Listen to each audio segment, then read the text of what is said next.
Chapter 226.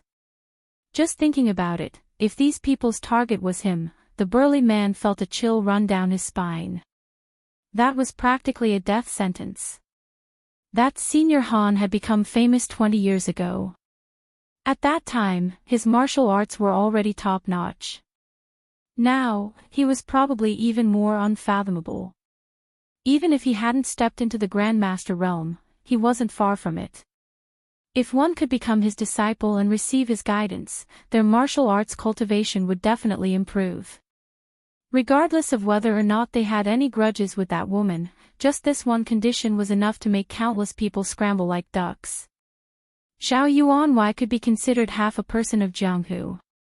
His family was extremely wealthy, and there weren't many people who would sit still for 1,000 taels of silver to buy that woman.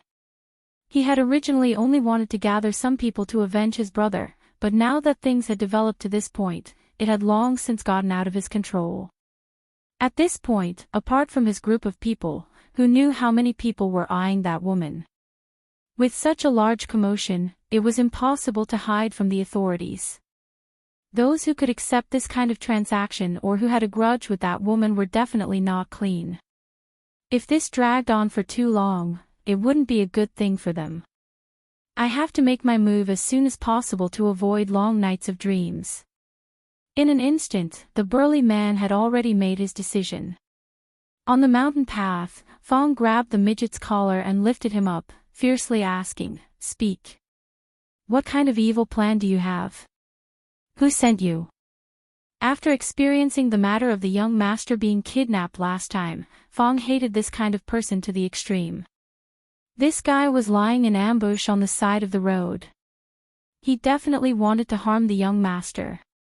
If it wasn't for the young miss, the young master might have really fallen into this guy's trap. Since I've fallen into your hands, if you want to kill me or torture me, do as you please. The midget glanced at Fong and coldly snorted. He had an illustrious reputation in Jianghu. These years, he had done all sorts of evil deeds. Naturally, he would think of what would happen if he fell into the hands of the authorities. They were all hot-blooded men. Even if their heads fell off, they would still be heroes in their next life. You do have some guts. Upon hearing this, Fong didn't get angry. Instead, he smiled and turned to look at Lu Rui. "Eldest miss, leave this matter to me. I want to see how long this guy can keep his mouth shut." He sneered at the dwarf, grabbed him by the neck, and walked deeper into the bushes. Some time ago, he had learned many tricks in the yamen. Unfortunately, he had never had the chance to try them out. This time, the shorty was really lucky. Of course, that kind of brutal and bloody scene could not be seen by the eldest Mississippi. Soon enough, the dwarf's voice came from the depths of the bushes. "Bah! If you have any tricks up your sleeves, just use them. If I shout, I'll call you Grandpa. Grandpa, spare me. I'll tell you everything." After a while, Fong carried the unconscious dwarf out of the bushes and casually threw him on the ground. His expression was terrifyingly gloomy. "Young miss." He threw the midget down and looked at Lu Rui. He opened his mouth and only spoke after a long time. "This is bad." As he walked on the streets of the prefectural city, Li noticed that there were more bailiffs patrolling the streets than usual. It seemed that every district had increased their manpower. These bailiffs naturally recognized him. They came over and greeted him respectfully, "Magistrate." They looked a little tired. Did something big happen in the prefectural city these 2 days? Li looked at one of the bailiffs and asked in confusion. The bailiff immediately replied, "Your Excellency, I'm not too sure either. It's just that the higher-ups have ordered us to be on guard for the next few days." After asking a few more questions, Li did not get any answers. He waved his hand and signaled for the bailiffs to continue patrolling. He was still on sick leave and could not be bothered with so many things. He believed that Her Highness would take care of these matters. Out of the way, out of the way. Just as the three of them were about to reach the entrance of Rui Lane, there was a sudden commotion on the street in front of them. A man ran over recklessly. Li Yi took a closer look. This man was the one who was arrested and sent to the yamen for injuring someone. He was later released because of his filial piety. His name seemed to be Wu Er. Wu Er was carrying another person on his back, and the bailiff uniform he was wearing was stained with blood. Li Yi was stunned for a moment, but that Wu Er had already rushed past him and ran straight into the Huichen Hall not far away. Rui, bring Xiao Huan back first. I'll go take a look. Li Yi did not see clearly who was wearing the bailiff uniform, but he was sure that it was his subordinate. He frowned and informed Rui before quickly walking over. Lu Rui and Xiao Huan did not return to Rui Lane. They watched as he hurriedly left and followed. When Li Yi arrived at Huichen Hall, other than Wu Er, the two bailiffs who were patrolling earlier were also inside. Dainu, what happened to you? Looking at Dainu, who was lying on the ground with a pale face and a few wounds that were still bleeding, the expressions on the two men's faces were both shocked and angry. Let's not talk about this first. Wu Er quickly replied. Treating the wounds is more important. No, there are too many wounds on his body. We can't stop the bleeding. Dr. Chen's face was full of anxiety. He had already poured different kinds of hemostatic medicine on the wounds, but the man was still bleeding. If this continued, it would not be long before he lost a lot of blood. Even the gods could not save him. Li Yi had just walked into Huichen Hall and happened to hear Dr. Chen's words. Just as he was about to quickly walk over, a figure behind him was faster than him. In the blink of an eye, the figure appeared beside Daniel and reached out to poke him twice. You! Dr. Chen was shocked when he saw the woman who suddenly appeared and randomly poked the patient's body. He was about to reprimand her when his eyes suddenly widened and he swallowed his words. At this moment, on the man lying on the ground, the bleeding wounds had stopped. Although there were still traces of blood seeping out, it was much better than before. I can at most seal his acupuncture points for 15 minutes. You better think of a way to save him during this time. Lu Rui stood up and said to Dr. Chin. I can only apply some hemostatic medicine and bandage his wound. As for whether he can survive, it will depend on his luck. Dr. Chin said honestly. When Li Yi heard this, he immediately ordered the servant girl beside him, Xiao Huan, go to the shop and bring my small medicine box over. The servant girl knew that the situation was urgent. She responded and quickly ran out. Am I going to die? Dainu, who had already woken up, said with a trembling voice. A trace of despair appeared on his face. When he heard Dr. Chen's words, the constable next to him revealed a sorrowful expression. He bent down and held Dainu's hand tightly.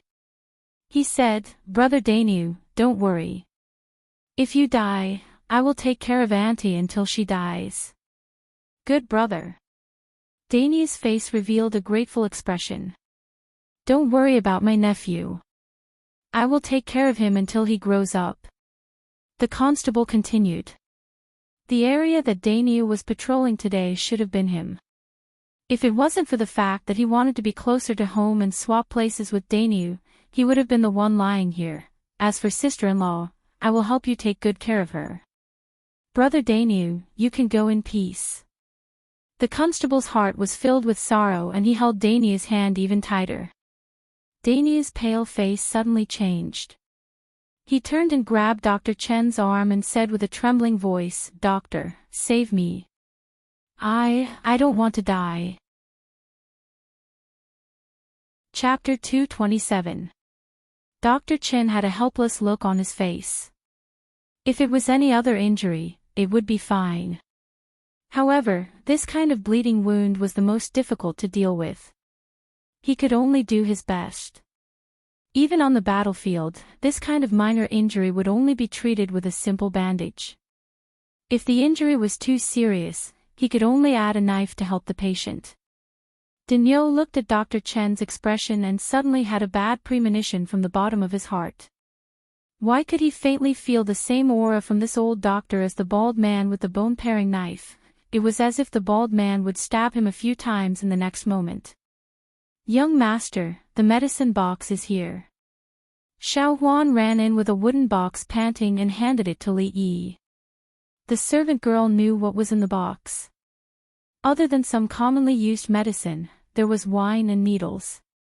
However, she had never seen the young master use them before. Wait! Seeing that Dr. Chen was about to pour the unknown powder on Daniel's wound, Li Yi quickly walked over. "County Lieutenant." Dr. Chen turned around and looked at him with a face full of doubt. This man's injury could not be delayed any longer. Li Yi opened the wooden box and took out the things inside. He said, "Let me deal with the wound." Dr. Chen looked doubtful. Although this county magistrate Li knew Lord Lu, even if Lord Lu came here personally, he wouldn't be able to cure this kind of injury. Where did this young magistrate's confidence come from? "Lord." Daniel was stunned for a moment and said hesitantly. This old doctor looked a little unreliable, but in terms of medical skills, he should be better than the county lieutenant, right? "Do you trust me?" Li Yi looked up at Daniel and asked. Daniel and Li Yi looked at each other. It was as if he saw the county lieutenant who was full of vigor in the court again. Daniel's heart calmed down a little. He gritted his teeth and said, "I trust you." Seeing that the injured person also said so, Dr. Chen did not say anything else. Even if he dealt with it himself, he only had less than 50% confidence. Since the county lieutenant was willing to take this risk, he was happy to do it. It might hurt a little. Bear with it. Li Yi took out a small bottle of disinfectant. The wound on Daniel's body needed to be stitched up. In order to prevent the wound from getting infected, he had to disinfect it before stitching it up. As if he was trying his best to stay awake, Daniel smiled and said, "Daniel, don't have any other abilities, but I can still endure this pain." Li Yi used a clean cloth that had been boiled and dipped in alcohol to help him clean the area around the wound.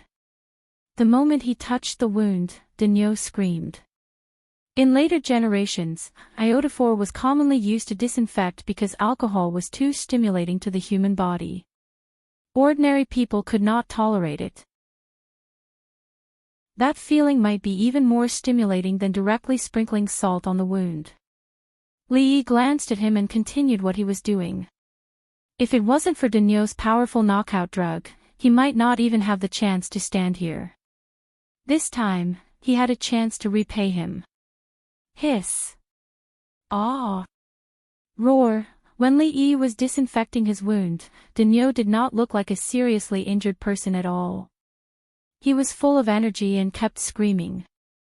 After a while, Li Yi finally stopped what he was doing.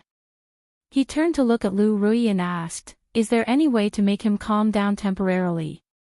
He was also a person who cared about his reputation. If this guy kept screaming while lying on the ground, people who did not know better would think that he did something to him. Yes. Lu Rui's answer was very straightforward. She chopped the back of Daniel's head with her hand, and the world finally became quiet. Dr. Chen and the two constables who were supporting Daniel saw this, and their mouths twitched at the same time. As expected of Mississippi Lu, this trick was very effective. Not only did Daniel stop screaming when he disinfected the wound with alcohol, even when he started to stitch the wound with catgut, Daniel seemed to be asleep and did not have any reaction. Except for Li Yi, everyone had a reaction.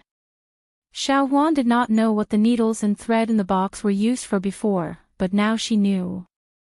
Seeing her son-in-law stitch the man's wound as if he was sewing clothes, her face was already pale with fear. She covered her eyes and did not dare to watch anymore. As for the apprentice in the medical center who was not mentally strong enough, he ran to the backyard when Li Yi stitched the first stitch. He leaned against the wall and vomited. The scene just now had a huge impact on him. He would not be able to have any good dreams for the next few nights. The man who carried Daniel here, Wu Er, also felt his stomach churn when he saw this. Looking at the county magistrate who continued to stitch the wound calmly, the expression in his eyes immediately changed. Dr. Chen had been a doctor for decades, and the two constables had seen some big scenes because of their profession. Naturally, they would not be so embarrassed, but their expressions were still not normal. County magistrate, this, Dr. Chen, who had never seen such a method, swallowed a mouthful of saliva. He did not dare to stop it, so he spoke with a trembling voice. Just as he said a few words, Li Yi waved his hand and said, "Be quiet, don't talk, I'll take responsibility if anything happens." He was fully focused at this moment, and with the help of the library in his mind, he could ensure that his hands would not make any mistakes. Any external interference would have a significant impact on him. Lu Rui stood beside him and watched as the wound was stitched up. She clenched her fists tightly, and her face was slightly pale, but she did not look away. After the wound was stitched up, Li Yi took out the sterilized gauze from the box and bandaged Daniel's wound before standing up. Dr. Chen should know what to do next. A quarter of an hour had already passed, but there was no more blood flowing out of the stitched wound. Dr. Chen's face revealed a shocked expression. At this moment, he finally understood why the imperial physician, Lord Lu, was so polite to this young county officer. This was a method of stitching wounds that he had never seen before. If all the doctors in the world could learn it, countless lives would be saved, especially on the battlefield, and countless soldiers would benefit from it. Dr. Chen did not dare to think about it. The next moment, his face turned solemn, and he solemnly bowed to Li Yi and said, "May I be so bold as to ask County Magistrate to spread this method to the world. The people of the Jing Kingdom will remember your kindness for generations to come." The doctors in this era, regardless of their medical skills, all had noble sentiments. They always thought about the people. Imperial physician Lu was like that, and now Dr. Chen was also like that. Li Yi waved his hand. This matter was not urgent. He had to find out how Daniel got injured first. This was in Qing, an prefectural city, and someone actually dared to attack a constable. In the future, it would be a felony of assaulting a police officer. It was obvious that the person did not respect the county magistrate. When he raised his hand, he found that it was blood red. He did not have sterile gloves, and he only sterilized it. When he stitched up the wound, there was naturally a lot of blood on it. When he was concentrating, he did not notice anything. Now that he came back to his senses, he saw that both of his hands were bloody, and a smell of blood hit his face. Li Yi suddenly felt his stomach churning, and his head became dizzy. "What's wrong with you?" Lu Rui was the first to notice his abnormality.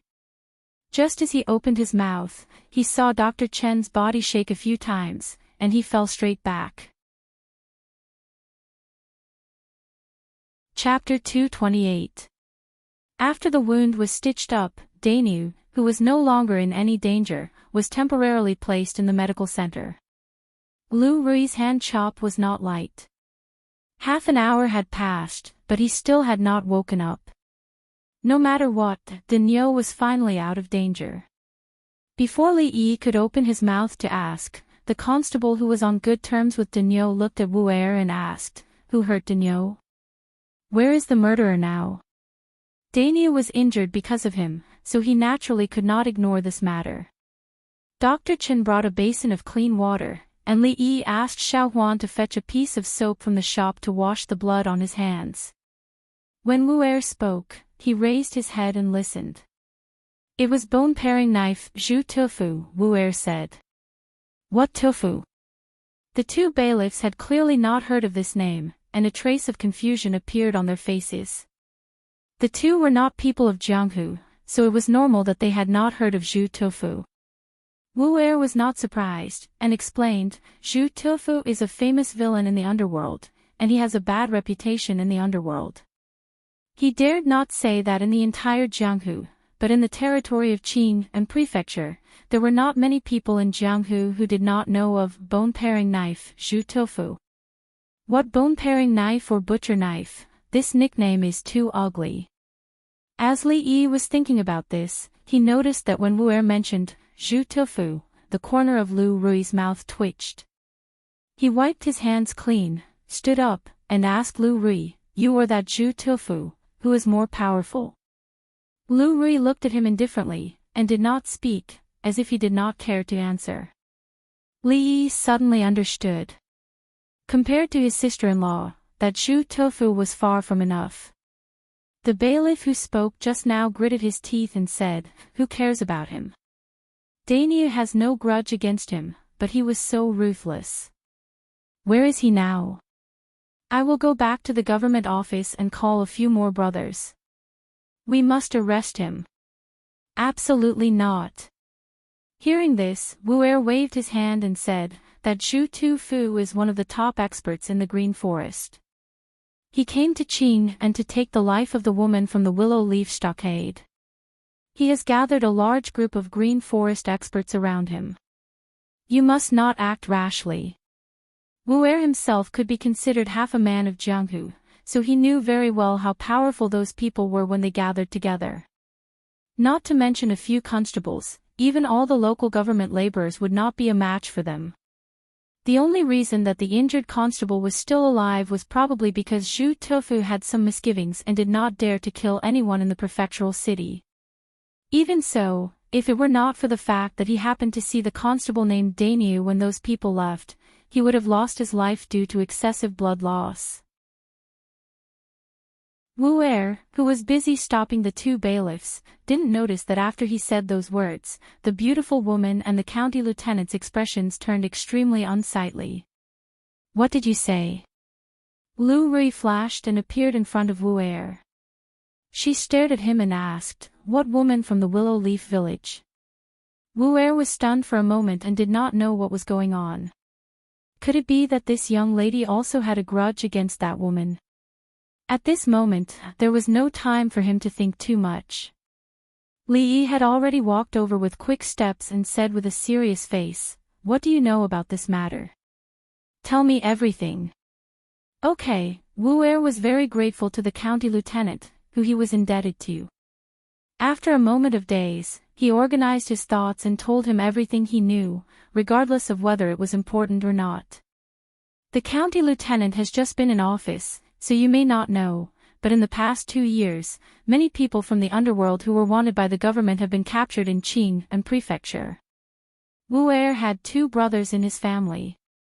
The elder brother was somewhat skilled in martial arts and had traveled the martial world for many people. Naturally, he knew some things about Jianghu. When he came back this time, he talked with Wu Er about some things. After capturing so many people from the underworld, the woman must have offended many people. Senior Han is a famous martial artist and only has 1 son. Because he committed a murder, he is also wanted by the government. After he escaped to Qing and prefecture, he was captured by the woman and handed over to the government. This time, Senior Han spread the word that if anyone could take the woman's head, he would take that person as his disciple.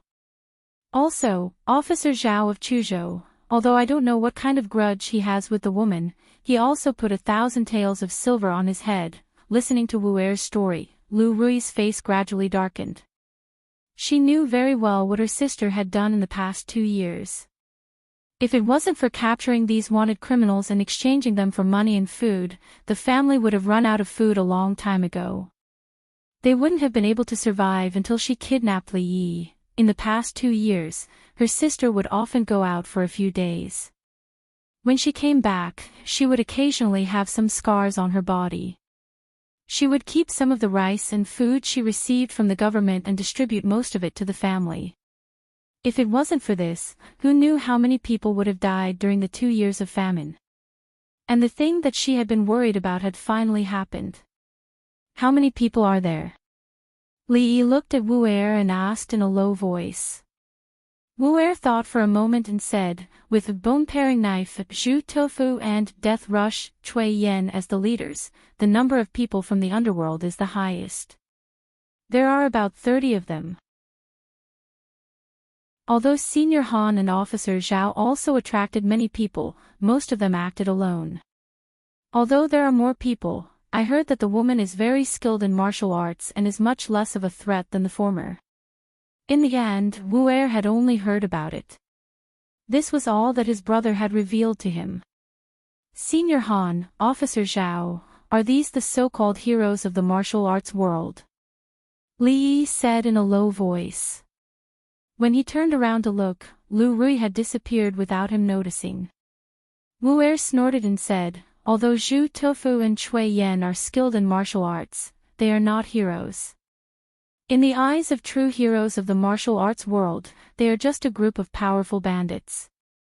Although Senior Han loves his son, he can't distinguish between good and evil. I'm afraid that in the future, he will be laughed at by countless people. As for Officer Zhao, I heard that he has always been in close contact with these people. I don't know how many dirty tricks he used to build up his family business today. Wu Er's face was full of resentment and his words were full of disdain for these people. However, Li Yi was no longer concerned about these things. Li Yi turned around and patted the constable's shoulder as he said, Wei Chang, please take this lady to the county government office. I'll leave her safety in your hands. Don't worry, my lord. I will definitely protect this young lady. The constable named Wei Chang immediately bowed and said, Young master, I. Xiao Huan opened her mouth with a pale face. Li Yi touched her head and said with a smile, Be good and listen to the young master. Stay in the government office and don't run around. I will come to pick you up after I finish this matter. I'll be counting on you. Li Yi glanced at the constable again before turning around and leaving. Young master. Xiao Huan anxiously wanted to chase after him, but the constable was already in front of her.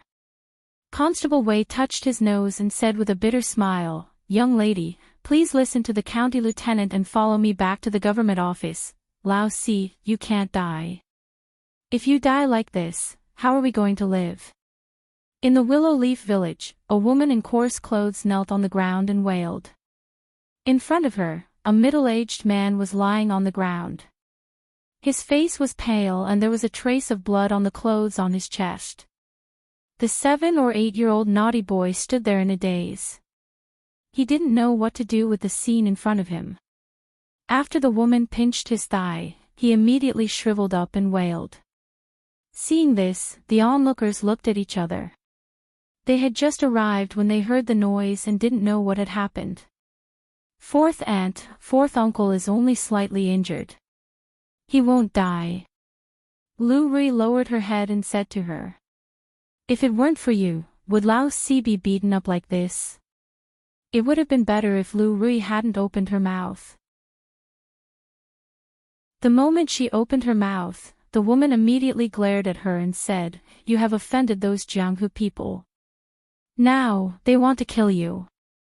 Even fourth sister has suffered an unexpected calamity. Those people kill without batting an eye.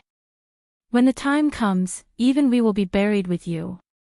We won't be able to live on anymore. Not long after the woman finished speaking, there was an uproar in the surroundings. Lao Si's wife, what did you say? What Jianghu people? What is all this fighting and killing? Say something. Lao Si's wife's words were very frightening. What did she mean by, kill, and, be buried with you? People who didn't know the inside story trembled and urged her. You can ask her.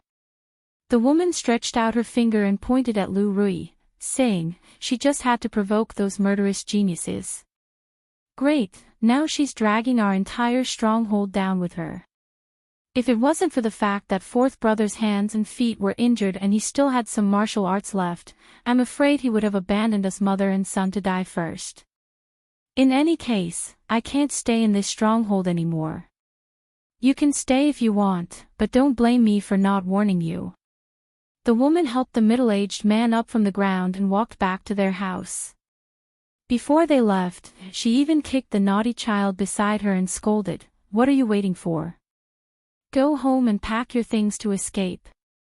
Lao Si's wife's words became more and more terrifying. Everyone was shocked and suspicious. After glancing at Lu Rui, they hurriedly chased after Lao Si's family. Lao Si's family, don't be anxious. Speak clearly. That's right. Don't scare us. What exactly happened? Tell us. We'll think of a solution together. Eldest young mistress. Fong turned to look at Lu Rui. He wanted to say something but stopped. Lu Rui's expression did not change. She looked at Lao Si's wife, who was spitting saliva everywhere. She looked away and said, Uncle Fong, let Lao Si and Juzi go down the mountain today. Find a place to rest in the prefectural city. I'll help you settle down in the prefectural city in 2 days. Don't go back to the village. Eldest young mistress, what do you mean? Fong frowned and said, aren't they just a few scums? If one comes, Fong will kill one. If 2 come, I'll kill both. What's there to be afraid of? Sister. As soon as Fong finished speaking, a white figure dashed over from afar. Lu Rui's pretty face was covered in frost, and her body emitted a faint murderous intent. Rui, you say, how did you provoke these people? After a while, the Lu family members who learned the whole thing from Lao Si's wife all gathered in the small courtyard. A middle-aged man opened his mouth and sighed. His voice was full of resentment. What should we do? How can we fight against those heroes of the underworld? Rui, you've brought disaster upon us. Another middle-aged woman looked at Lu Rui and said with a pale face. Rui had captured a lot of Lulan village tyrants and handed them over to the government, but she had also offended those people. The Willow Leaf village would not have peace in the future. Their peaceful life for dozens of years naturally could not continue. Of course, although they complained, no one dared to say a few harsh words. After all, they knew the temperament of the 2 sisters. If they really got serious, none of them would be able to stop them. We can't fight against those people. I'm afraid we can't live in the village anymore. A man sighed. Everyone agreed. This was also the result of their discussion just now. Although they were born and grew up here, nothing was more important than their own lives. Those people's target was only Rui. If they left the village, they would not go so far as to let them go. Moreover, they didn't feel anything before. But since the candied Ha's business became profitable, their lives became comfortable. They gradually felt that living in the village was really inconvenient. Many of them had long thought of moving out. This incident was just a prelude. With their current net worth, they could live comfortably anywhere they wanted. They could find a new place to start their candied Ha's business, and they wouldn't have to pay the joining fee anymore. Wouldn't that be much better than their current lives? But they would not be willing to leave like this. A woman pushed the old man who was lying on a rocking chair in the courtyard and said, Second uncle, say something. Ah. The old man who was napping was shaken awake by her. His eyes were half open and he said, What did you say? Second uncle, you're an elder. You should also say your opinion on this matter. The woman said again. Ah. A confused look appeared on the old man's face. He said, You want me to eat? No, I don't want to eat. I just ate at third brother's house. After saying that, he turned over in the rocking chair and changed into a more comfortable position. He continued to nap. Just as the woman was about to speak, a voice was heard. Lu Rui looked at them and said, This matter, Rui has indeed caused trouble for everyone. If any uncle wants to leave, as long as you let me know, you can get 10 taels of silver from me as a settlement fee. The people of the Lu family smiled. They had been waiting for this for a long time. This is so embarrassing. Fourth aunt, who had just reprimanded her, smiled. In that case, thank you, Rui. Count me in. Ah, we were also forced to do this. I hope Rui won't blame us, everyone spoke up one after another. Every family who wanted to leave received 10 taels of silver and happily went back to pack up their belongings, planning to leave as soon as possible. 10 taels of silver as a settlement fee was undoubtedly a huge sum of money for them. It was enough for them to settle anywhere outside the prefectural city. Lu Rui's expression was cold as she looked at everything coldly. Lu Rui, on the other hand, looked at them with a smile. From today onwards, she really had nothing to do with these nominal uncles. Chapter 229. Li Yi urged the worker to speed up the whole way, and they arrived at the foot of Green Willow Mountain in half the usual time. Without any delay, they arrived at the stronghold without any incident. Before they entered the stronghold, a few people walked towards them. Li Yi easily recognized that it was 7th Uncle Lu's family.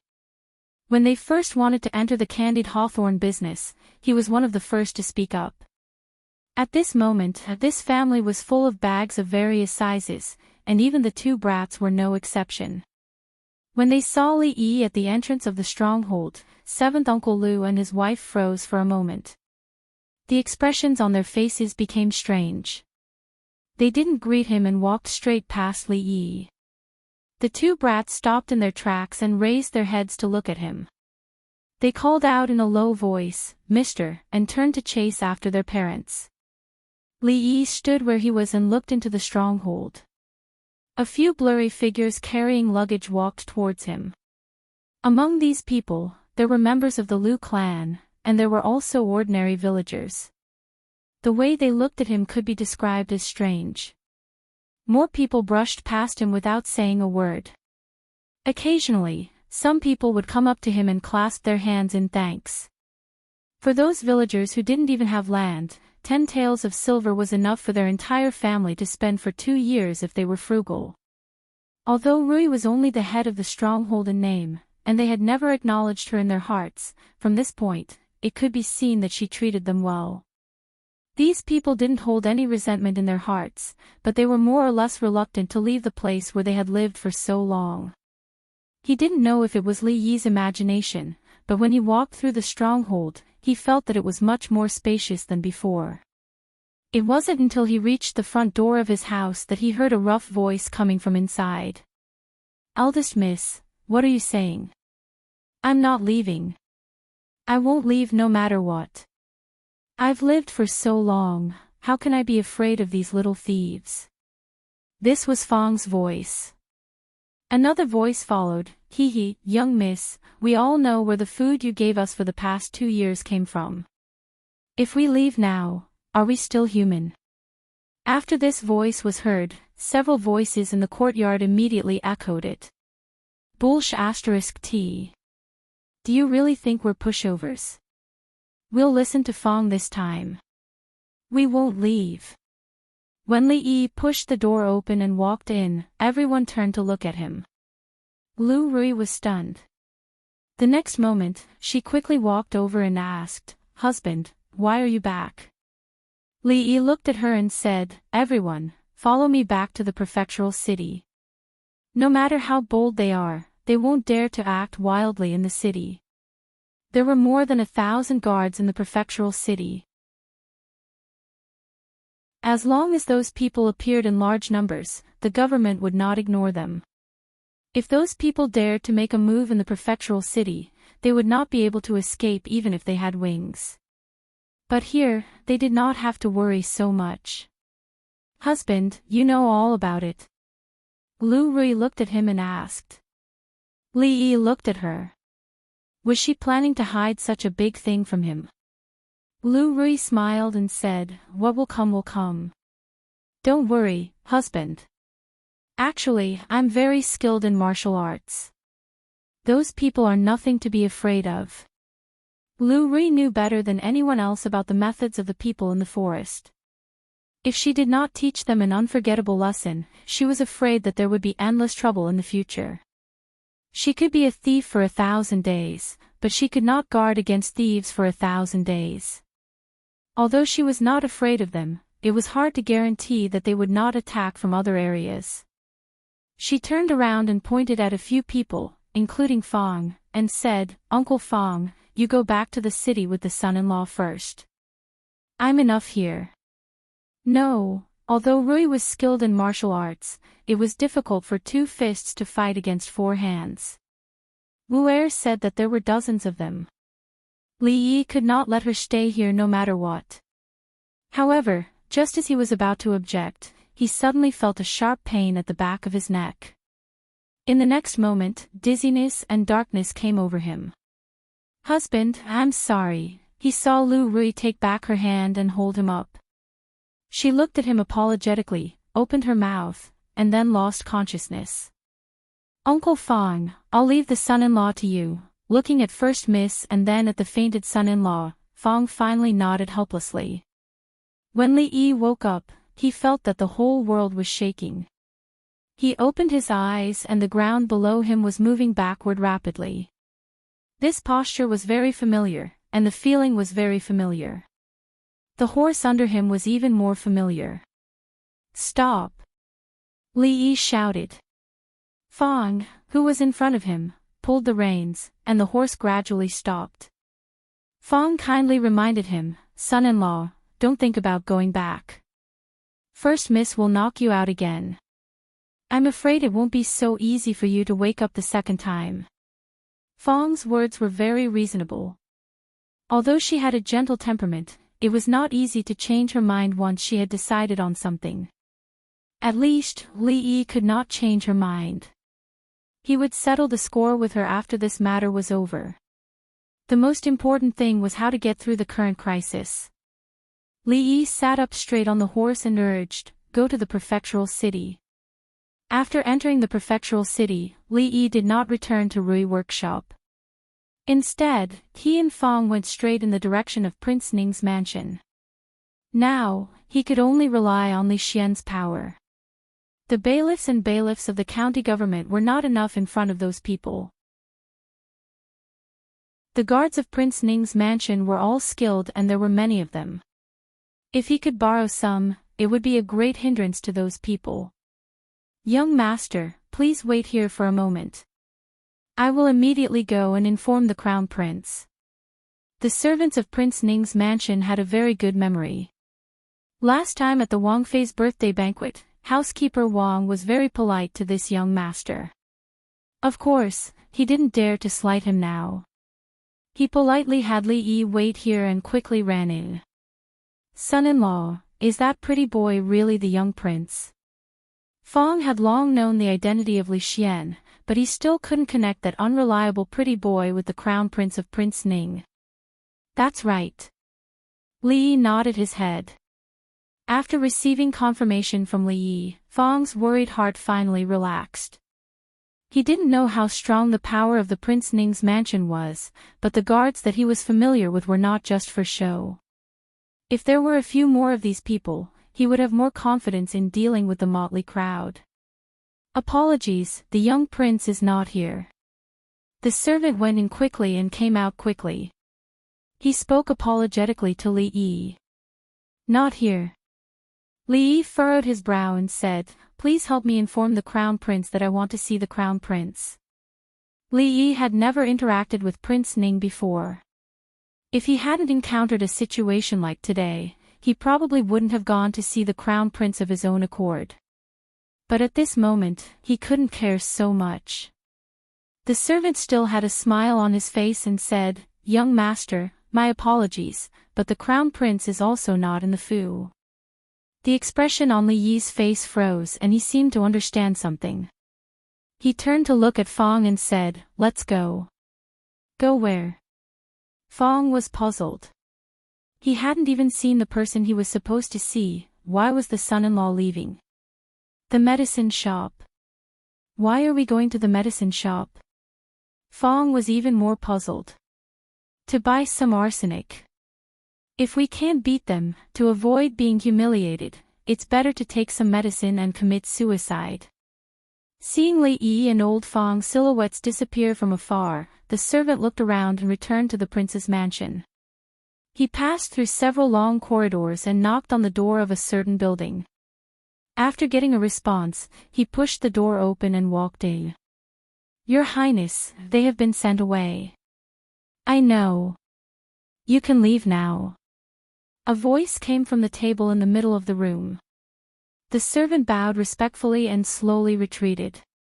Both His Majesty and the princess seemed to value this boy. The Crown Prince also has a close relationship with him. "Your Highness, why?" An old voice came from the corner. Before the words could finish, Prince Ning waved his hand and interrupted. Thinking of Li Xian's recent changes, Prince Ning frowned and said, "He does have some crooked talents, but he can't show them in public. If Xian hangs out with him all day, I'm afraid the disadvantages outweigh the advantages." After Prince Ning spoke, there was no more sound from the corner of the study. Chapter 230. "You guys, come here, come here. Stop looking, I'm talking to you guys. What's in this bucket?" Qing and prefectural cities north, south, east, and west city gates. These 2 days, the checks on people going in and out were much more detailed than usual. When a few men in rough clothing pushed a large cart out of the city, a knife-wielding guard walked over and asked aloud. The man pushing the cart smiled, revealing a mouthful of yellow teeth. He said, "Hee hee, it's filled with feces. We were planning to take it outside the city and pour it out. Sir, do you want to open it and take a look?" Feces. When the guard heard this, he immediately covered his nose and took a closer look. The wooden barrel was filled with black filth. Even though he covered his nose, he could still smell the stench. "Hey, is there a problem?" "If there's no problem, then hurry up and let them go. It stinks." After the cart stopped here, the stench quickly spread in all directions. Another guard, who was slightly further away, frowned and said loudly, "Forget it, you guys should hurry up and leave." The guard covered his nose with one hand and waved the other as if he were shooing away flies. Although the higher-ups had requested for a detailed check, there were countless people entering and exiting the city every day. They wouldn't look closely at something like this. "Thank you, sir." The man laughed and pushed the cart out. The people beside him naturally followed. Not long after, a group of porters and travelers followed them out of the city gates. After less than an hour, figures gradually gathered in a temple in the mountains far from the prefectural city. Brother Zhu was too rash just now. He really shouldn't have attacked that bailiff. Otherwise, we wouldn't have left the city in such a hurry. The brawny man surnamed Zhou looked at the bald man and shook his head. Zhu Tufu grinned. Brother Zhou's courage is a bit too small. Isn't it just a bailiff? To be honest, I can't even count the number of bailiffs I've killed over the years with one hand. If it weren't for you, we wouldn't have had to leave the city so early. The thin woman with a scar on her face snorted coldly. Seeing that the woman who spoke was the third lady, Zhu Tufu didn't argue with her. He turned around and asked the sturdy man, "Brother Zhou, have you figured out that place yet? Why don't we kill our way there now and take that woman's head? After that, everyone can go their separate ways." Among the crowd, there were obviously quite a few people who saw Zhu Tufu as their leader. When they heard him speak, they all chimed in. Directly or indirectly, they all had some enmity with that woman. They heard that her martial arts skill was very high, but with so many of them, there was no need to be afraid of her. That woman lives in the Willow Leaf village. She can't run away. But it's broad daylight and there are so many of us. I'm afraid we'll attract too much attention. Let's wait patiently. We'll act when it's dark. The sturdy man thought for a while and said, "That woman is really hateful. My brother's death can finally be avenged. Whoever obtains her head can go to Senior Han and claim credit for it." If Senior Han takes you in as a disciple, your martial cultivation will definitely improve. I'm more interested in Squire Zhao's reward. In the dilapidated temple on the mountain, there were many figures and the low murmurs seemed to be a little noisy. Big brother, we'll be able to avenge Ahu's death soon. Next to the sturdy man surnamed Zhou, a few men gathered there. Their faces were full of joy. The sturdy man looked around the dilapidated temple. Zhu Tu Fu, Death Scurrying Ghost, the Third Lady, and Evil Manning. Although the midget didn't come, these 4 people, along with him and a few of his brothers, should be enough to deal with Lu Rui. If she had helpers by her side, the remaining dozens of people should be able to deal with her. Moreover, with Senior Han and Squire Zhao's invitation, who knew how many people were secretly watching her. If she didn't break through to the Grandmaster realm in such a short time, then she could only wait to die. Even if she really did break through. How could that be possible? Raising his head to look outside, the sturdy man surnamed Zhou clenched his fists. Looking at the sky, it would be night in a few hours. What are you doing here? In an exquisite courtyard in the prefectural city, Li Emingsu was dressed in a tight outfit. The constable's waist saber seemed to have turned into a white chain in her hands. From time to time, the sound of air tearing could be heard from the courtyard. It's too boring in the prince's mansion. Originally, I wanted to go to Rui workshop to look for Li Yi, but he's not here, so I can only come here. Li Xian squatted on the ground not far away and used a branch to write and draw on the ground. They were all strange patterns. As he drew, he muttered to himself, I've solved the problem that he taught me to make things difficult for Teacher Qin. I only needed to turn 2 unknowns into 3, but after several days of calculation, this problem actually has 4 different answers. The old woman with white hair and a face full of wrinkles stood in the corridor. She didn't understand what the crown prince was talking about, and her eyes were fixed on the saber-wielding woman in the courtyard. Ever since that day, the amount of time the princess spent practicing martial arts every day had increased. Since she was young, she had been very competitive and wanted to do her best at everything. That day in Rui workshop, she had probably been stimulated by that woman. A young man walked over from afar. Seeing the situation in the courtyard, he quietly stood to the side. When the princess stopped, he quickly walked forward and bowed respectfully. He said, I have already investigated. The strange movements of the people in the Lulan forest these 2 days are because of a woman called Lu Rui. That woman has helped the government capture many wanted criminals these 2 years and has offended the people in the Lulan forest. I'm afraid that those people will act tonight. Qing and Fu was not the capital. Even if he was following the princess' orders, it was not so easy to investigate some things. After investigating today, he spent some time organizing and told the whole story. Lu Rui. Mingzhu's brow furrowed slightly. She felt that she had heard this name somewhere before. The sky was dark and the drawings on the ground could not be seen clearly. Li Xian threw down the branch in his hand and walked over. He said, What did you say just now, Lu Rui, Li Yi's wife? What happened? Mingzu finally remembered where she had heard this name and her pretty face changed slightly. What? Not long after, Li Xian's mouth opened wide and his face darkened. A moment later, a dozen or so figures rushed out of the courtyard. At the same time, in Ning Wang Fu not far away, including Li Xian's own guards, there were about a dozen or so people on horses that rushed out of the side door and quickly disappeared into the night.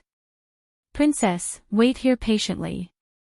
Once there is news, I will immediately send someone to pass on the message.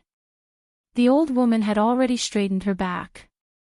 After giving her instructions, she followed closely behind those people. Madhav *Ker, looks like we have to hurry up. Don't let others get ahead of us. Under the night sky, a dozen or so figures rushed along the mountain path. Zhu Tu Fu laughed and urged. Along the way, they actually saw many people from the green forest. They were most likely going in the same direction as them. Of course, those people were in groups of 2 or 3 at most. When they saw them, most of them stayed far away. There were also some who were willing to join them. After identifying their identities, they did not refuse and the group gradually grew larger. "Who is it?" A noise came from behind them and someone immediately turned around. From a corner on the mountain path, a few figures suddenly appeared. Those people did not seem to think that there would be so many people waiting for them after a corner.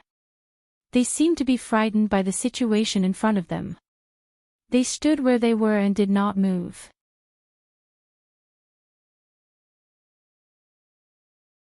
Chapter 231. It's actually a scholar. Under the moonlight, they could vaguely see the leader's figure. One of them immediately laughed. "Scholar, are you also here to kill that Lu Rui?" The man laughed a few times and said mockingly, "What's the point of a good scholar learning to fight and kill? Why don't you go home and study for a few more years?" Tonight's operation, everyone actually had a relaxed attitude. At this moment, when they heard the man mocking the scholar for overestimating himself, they immediately roared with laughter. As for the others, they didn't think too much about it. The moon was dark and the wind was strong. What else could it be if it wasn't for that woman? Could it be that all of you heroes are here to take that woman's life? The scholar was stunned. After regaining his senses, he cupped his fists and said to the man in front of him, "Hee, that woman's martial arts are powerful. If you are afraid, why don't you come with us? When we catch her, you can slash her a few times to vent your anger." The man in front of him didn't put the scholar in his eyes, but the 3 men behind him seemed to have a strong aura.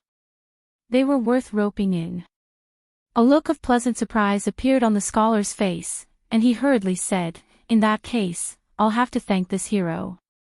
That woman killed my brother, and she and I are absolutely irreconcilable enemies. If I can take revenge today, I'll definitely have to thank all of you heroes. You're too polite." The man laughed and reached out to pat the scholar's shoulder. The scholar easily dodged to the side. The man's face revealed a surprised expression. This scholar's words revealed a trace of a bandit's aura, and his movements were abnormally agile. He didn't look like a weak scholar at all. This is a bit interesting. Thinking that he had underestimated the scholar before, the man praised him. He didn't believe it and grabbed the scholar's shoulder. This time, he used a bit more strength than before. The scholar raised his hand to block, but the man suddenly felt a strange force coming from his wrist. The next moment, the scholar grabbed his wrist and pulled, causing his body to involuntarily take a step forward. The young scholar clearly held back and didn't use much strength. The man steadied himself, and the strange look in his eyes became even stronger. He cupped his fists and said, "May I ask which hero of the Lulan forest you are?" Since he had such skills, he shouldn't be a nobody in the Jianghu. "I don't deserve to be called a hero." He had used up almost all of his strength in that attack just now. The scholar calmed himself down and cupped his fists as he replied, "I've only killed a few people. I'm indebted to the heroes of the forest for their favor, so I've been given the nickname, Deadly Scholar, Life-Stealing Scholar." For a moment, the burly man could not recall if there was such a person in the Jianghu. At this moment, the people in front of him had already walked more than 10 steps. Without thinking too much, he cupped his fists and said, "So you are the fatal bookworm, it's an honor to meet you." The corner of the scholar's mouth twitched. At this moment, the man urged, "It's getting late. Let's leave quickly." "That's good." The young scholar seemed to be eager to take the woman's life as well. He turned around and gestured to the 3 burly men behind him. The 3 of them looked at each other and nodded. They tightened the bulging bags on their backs and followed. As the few of them followed behind, they were questioned a little. Although they were not familiar with the bandit name of the deadly bookworm, they were not unfamiliar with it either. After all, most of the people in the forest had the same style of naming themselves. They had heard of names like Death Stealing Life, Butcher King of Hell, and they were too lazy to differentiate between them. Seeing that the scholar was talking about killing people so casually, it did not seem like he was faking it. Not long after, they began to treat him as one of their own. Brother Zhou said that the woman is so beautiful that it would be a pity to kill her just like that. If you ask me, why don't we let our brothers have some fun after we catch her later? I'd like to see how she's different from ordinary women. Let's be careful, lest we fail miserably and lose our precious lives. As the crowd discussed openly, there was not a single light in the stronghold a mile away. It was exceptionally quiet. That's strange, where did everyone go? A figure snuck into the stronghold silently.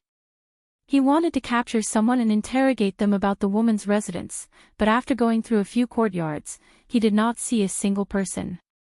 Could it be that the woman had already gotten wind of it and escaped first? Or did someone beat me to it? He had a puzzled look on his face. There were many heroes who targeted the woman, and he thought that he was fast enough. He did not expect that he was still one step too late. With that thought in mind, he had already climbed up another wall like a nimble monkey. When he entered the courtyard, he finally saw the lights in the house through the window. Someone's here. A hint of joy appeared on his face. Just as he was about to make a move, he heard a creak and the door opened.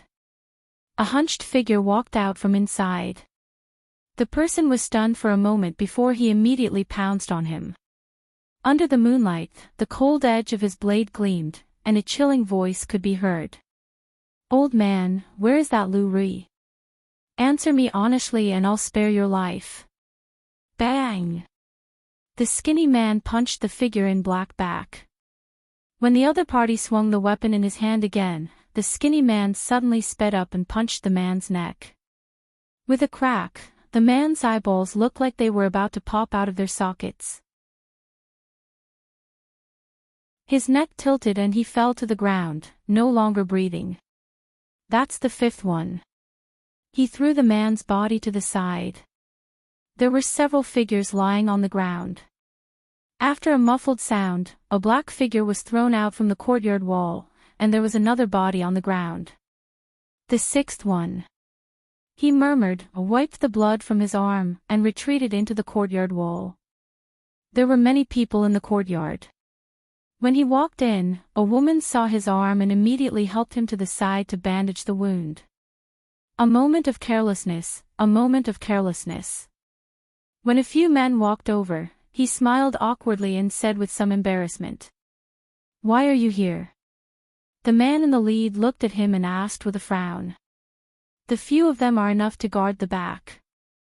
Moreover, the second young mistress is there too." The man smiled and said, "If those guys want to come in, they can only walk in front. I'm here to take a look. With the young mistress here, there's nothing to worry about here." The man's expression was rather relaxed. During the day, he had indeed been nervous for a while, but after seeing the scene just now, he had completely dispelled his worries. "They're here." Another figure pushed the door open and said in a low voice. The crowd looked at each other, took their weapons, and when they walked out, the figure with the sword was already walking in the direction of the village's entrance. "They're here." The group of more than 10 people stopped in front of the village in the mountains. Among the crowd, a man saw the young man with the bandit nickname, Deadly Scholar, and sighed. The expression on his face was rather complicated. Don't be anxious. In a while, your brother's revenge will be avenged." The man laughed and said. In the darkness of the night, more than 10 figures walked over. The night was very bright, and the crowd had good eyesight. They saw the young woman walking in front at a glance. "It's her. She's Lu Rui. What are they trying to do?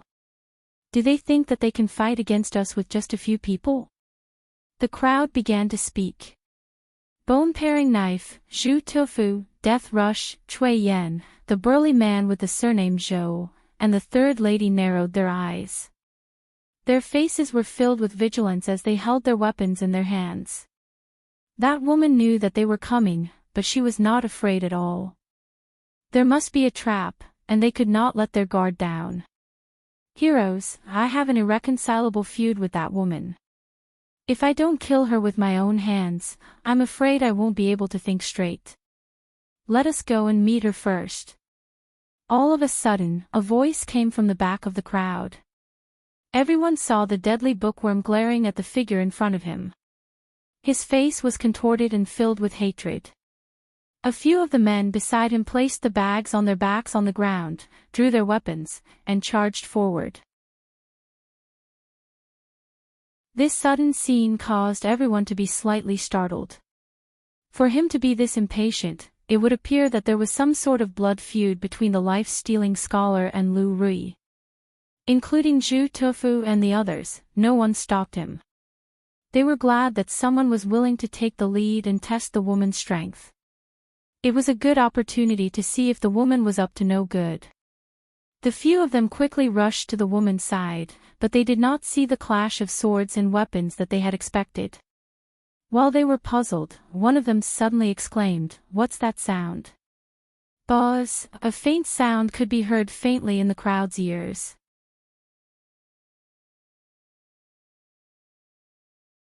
Chapter 232. Buzz, the sound was soft, so soft that it was almost inaudible. However, these people were not ordinary people. Be it their eyesight or hearing, they were better than ordinary people. The moment the man spoke, the people around him immediately followed the source of the sound and looked down at the ground. The sound came from the 3 bundles on the ground.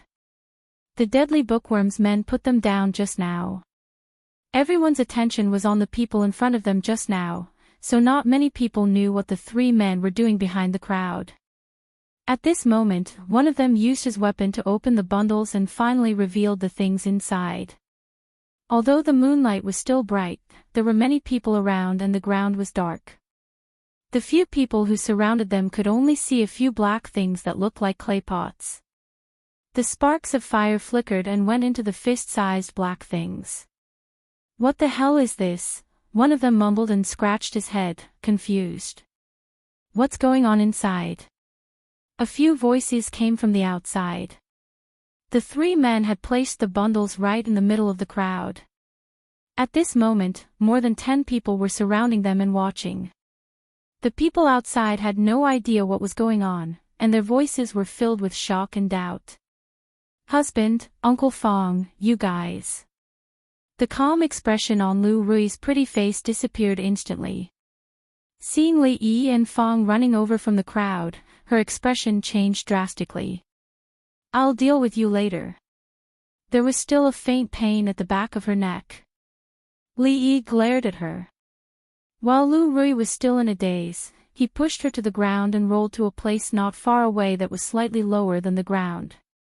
At the moment when Li Yi pounced on her, Lu Rui's body had already subconsciously prepared for it. However, she did not resist and allowed him to push her to the ground. "Get down." Old Fong and the other 2 men did not remain idle either. With a loud shout, they spread their arms wide and pounced on the remaining men. The men were not prepared for their own people. Caught off guard, they were suddenly pounced on and rolled to a spot not far from Li Yi's side like a gourd. One of the men dodged and did not fall to the ground. Old Fong did a somersault and kicked the man's calf. The man fell to the ground and was dragged over by Old Fong. Not only did the men not react to the sudden turn of events, but the dozens of people from the greenwood forest opposite them were also dumbfounded. For a moment, they could not figure out whether the deadly bookworm was a friend or a foe. Were they in cahoots with Lu Rui, or had the scholar used some sorcery to immobilize Lu Rui and the others and subdued them? However, none of this mattered now. What mattered was that this was a good opportunity for them. Zhu Tufu and the others gripped their weapons tightly in their hands and ran toward them. Not far away, Li Yi was lying on the ground with a puzzled look on his face. "That's not right. Why isn't there any sound? Is the fuse too long?" Just as this thought appeared in their minds, a bright light flashed before their eyes. An earth-shattering sound suddenly exploded in front of them. With this earth-shattering sound, the ground beneath them shook a few times.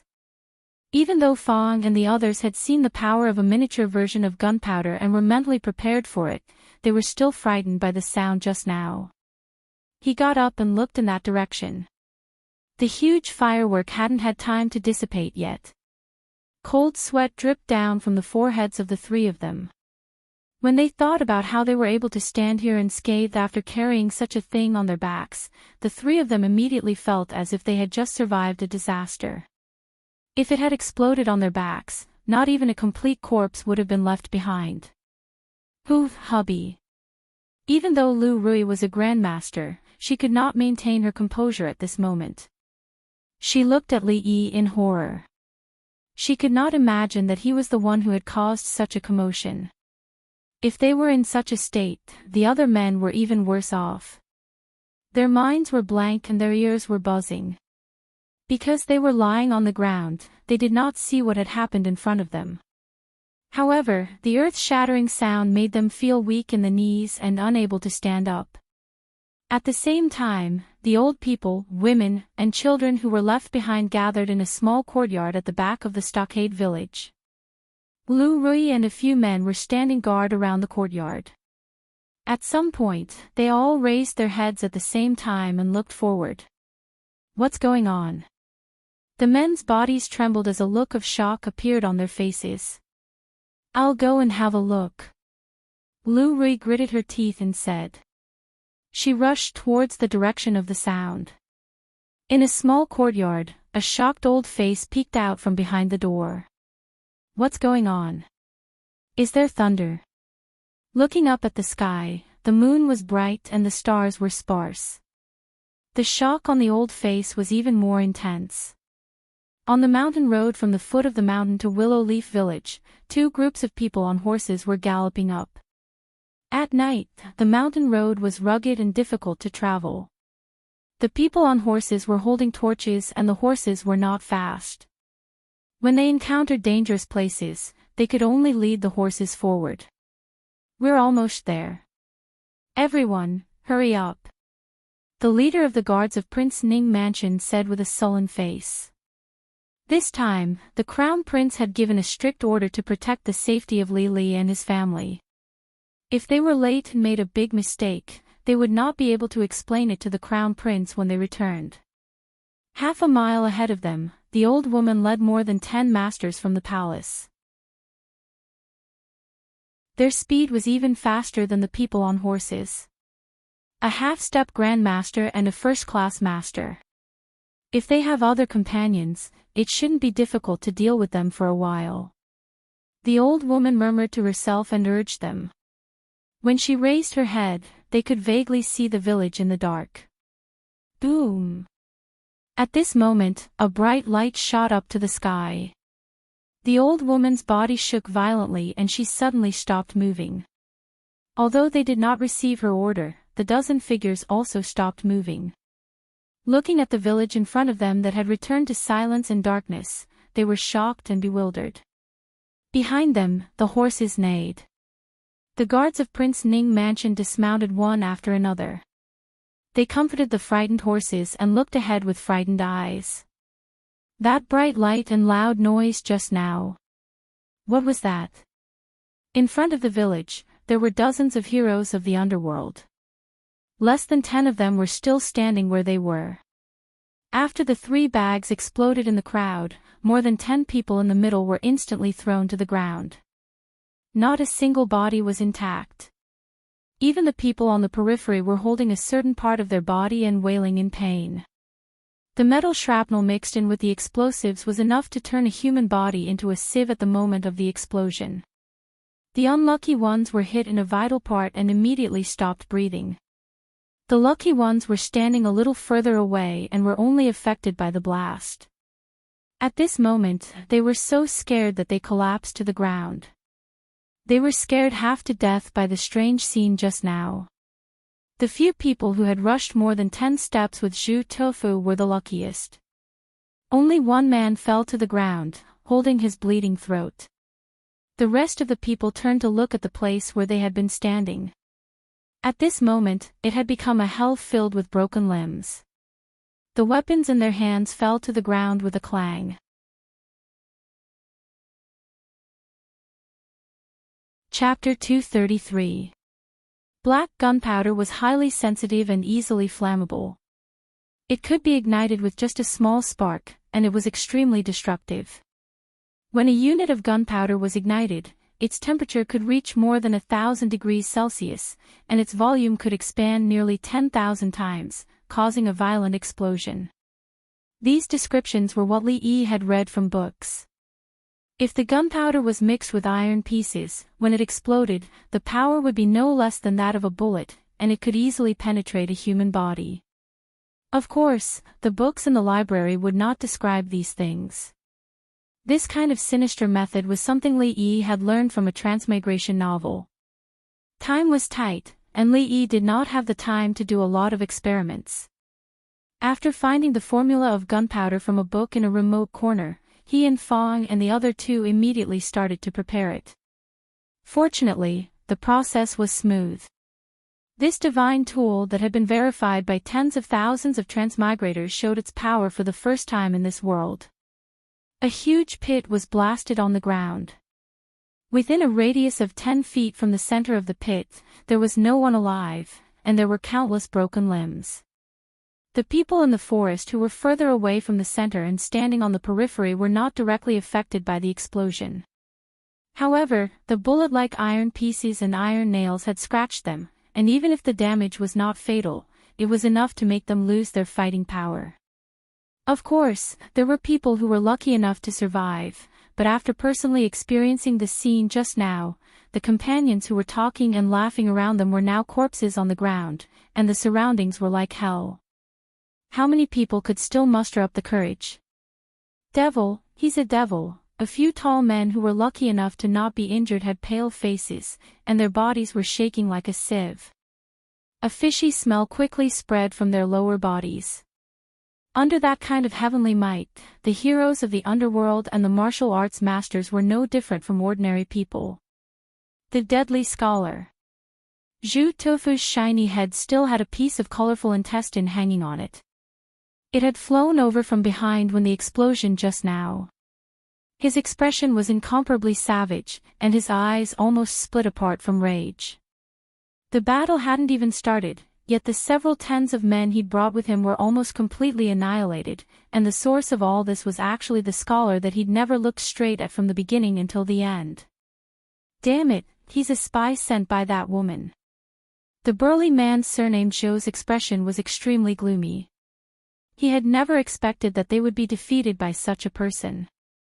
At this time, the scholar had already stood up several zhang away. Looking at the few figures standing in front of him, there was a black lump on the ground, and there was a bloody lump by his feet that he did not know what it was. Li Yi could not help but feel his stomach churn. In both of his lives, the only person who had died by his hand was Wu Ying. That sound just now was probably equivalent to 10 lifetimes of his. As a person with a modern soul, killing was still a huge psychological burden for him. But just like the time when he was kidnapped by Wu Ying, it was either kill or be killed. This was a very simple question.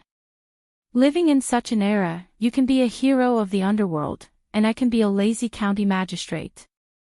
No one has it easy, so why make things difficult for each other? Li Yi was also helpless. Gunpowder was a very dangerous thing to both himself and others. If he was not careful, he might lose his life before he could blow up others. His goal was actually very low. He just wanted to live well, and the people around him to live well. Was there anything lower than living? But some people just could not bear to see others live well. What Jianghu, what martial arts world, what heroes of the underworld, if they did not want others to live, then they should all die. The mountains will never change, and the rivers will always flow. Lu Rui, deadly scholar, I'll come back for your lives in the future. Zhu Tofu held 2 boning knives in his hands. He really wanted to rush over and chop the man and woman into pieces to vent his anger, but he could only forcibly suppress this thought. In a short moment, the strength of both sides had been reversed. Apart from the 4 of them who were not injured, the rest of the people were either dead or injured. Those who were not dead or injured had long been scared out of their wits. Even if they were extremely unwilling, they could only retreat first and think about it at length. With a stamp of his foot, he took the lead and rushed into the darkness behind him. There's no need for that. Just as he was about to rush out of the stockade, a cold voice came from behind. How could it be? When Zhu Tofu turned around, he only saw a flash of sword light in front of him. Before he could lift the boning knife in his hand, a line of blood appeared on his forehead. Bang! When Zhu Tofu's body fell to the ground, the faces of the gloomy man, the burly man surnamed Shou, and the third lady changed dramatically. One move, only one move. Zhu Tofu did not even have the time to react. Such speed, such strength. When the woman turned around to look at the 3 of them, their hands were tightly gripping their weapons, but they were shocked to find that the thin figure was just standing there casually. To them, it was like an insurmountable mountain. There was no flaw. There was only one possibility that could make them feel this way. Almost instantly, Cui Yan and the third lady's eyes suddenly turned to the burly man surnamed Shou. Grandmaster, this woman was a grandmaster. At this moment, the 2 of them even wanted to kill the burly man surnamed Shou. Who on earth gave him the courage to summon the heroes of the underworld in such a high-profile manner to take the head of a grandmaster? Even without the earth-shattering commotion just now, with just the few of them leading a group of weaklings against a grandmaster who was going all out, even if they could kill him, not many of them would be able to return alive. Moreover, the other party wasn't alone. Not to mention the dozens of people with strong auras around her, just the deadly scholar alone was enough to send them all to hell before they could see the person in question. Revenge. Senior Han's disciple. Squire Zhao's reward. All of them could go to hell. At this moment, the most important thing was to stay alive. Third lady's speed was the fastest. Before Cui Yan and the man surnamed Shou could react, she had already rushed down the mountain. The sudden appearance of more than 10 silhouettes made her extremely happy. If these people could entangle that woman, it wouldn't be difficult for her to escape tonight. Just as she was about to escape to the side, a skinny hand grabbed her neck in the darkness. Move again and I'll break your neck. The hoarse voice of the old woman rang out. More figures surrounded her from behind. Further away, the sound of horses' hooves could be heard amidst the flames and flames. By the time the old woman forced third lady's way by the neck, the shadowy man and the burly man surnamed Shou had already gathered more than 10 people who could still stand. As for their companions who were groaning on the ground with broken limbs and could not even stand, they were no longer in the scope of their consideration. There was a grandmaster blocking their way, and the people behind them were obviously enemies.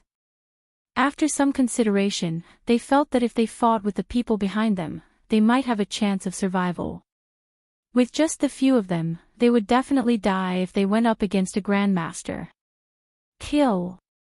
The shadowy man and the burly man surnamed Shou looked at each other, then led the remaining people and charged towards the back. Stop them, capture them alive. The old woman snorted coldly. More than 10 figures silently drew their weapons. Chapter 234. The people that the old woman brought were all masters from the palace.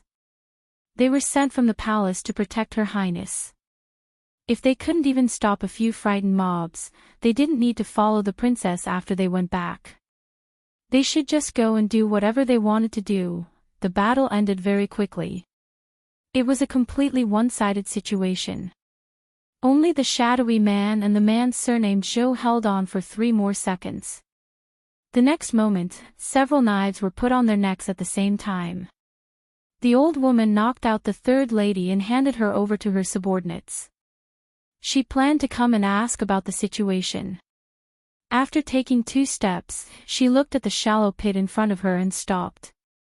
Her old face suddenly became pale. Even though she had seen many big scenes in her life, the situation around the shallow pit under the moonlight still made her heart roll like waves. It took a long time for her to calm down. Give them a quick death. She took a deep breath, suppressed her emotions, and said lightly. When the old woman's voice fell, a man had already walked in. After a few swings of the knife, there was no more moaning on the ground. When he saw the scene around him, the man couldn't help but take a deep breath. A little fear appeared on his calm face. These people, how did they die? The old woman looked at Li Yi and spoke with difficulty. At this moment, she had completely forgotten the princess's instructions. Her mind was completely occupied by this hellish scene. These people have done all kinds of bad things. I'm afraid that God has annoyed them and punished them all. Li Yi sighed and said, just now, there was thunder from the sky, and the thunder snakes danced wildly. It was like God's punishment. After the punishment was over, these people were all like this. The old woman almost believed what he said. The loud sound and the fire just now spread out for more than a few miles.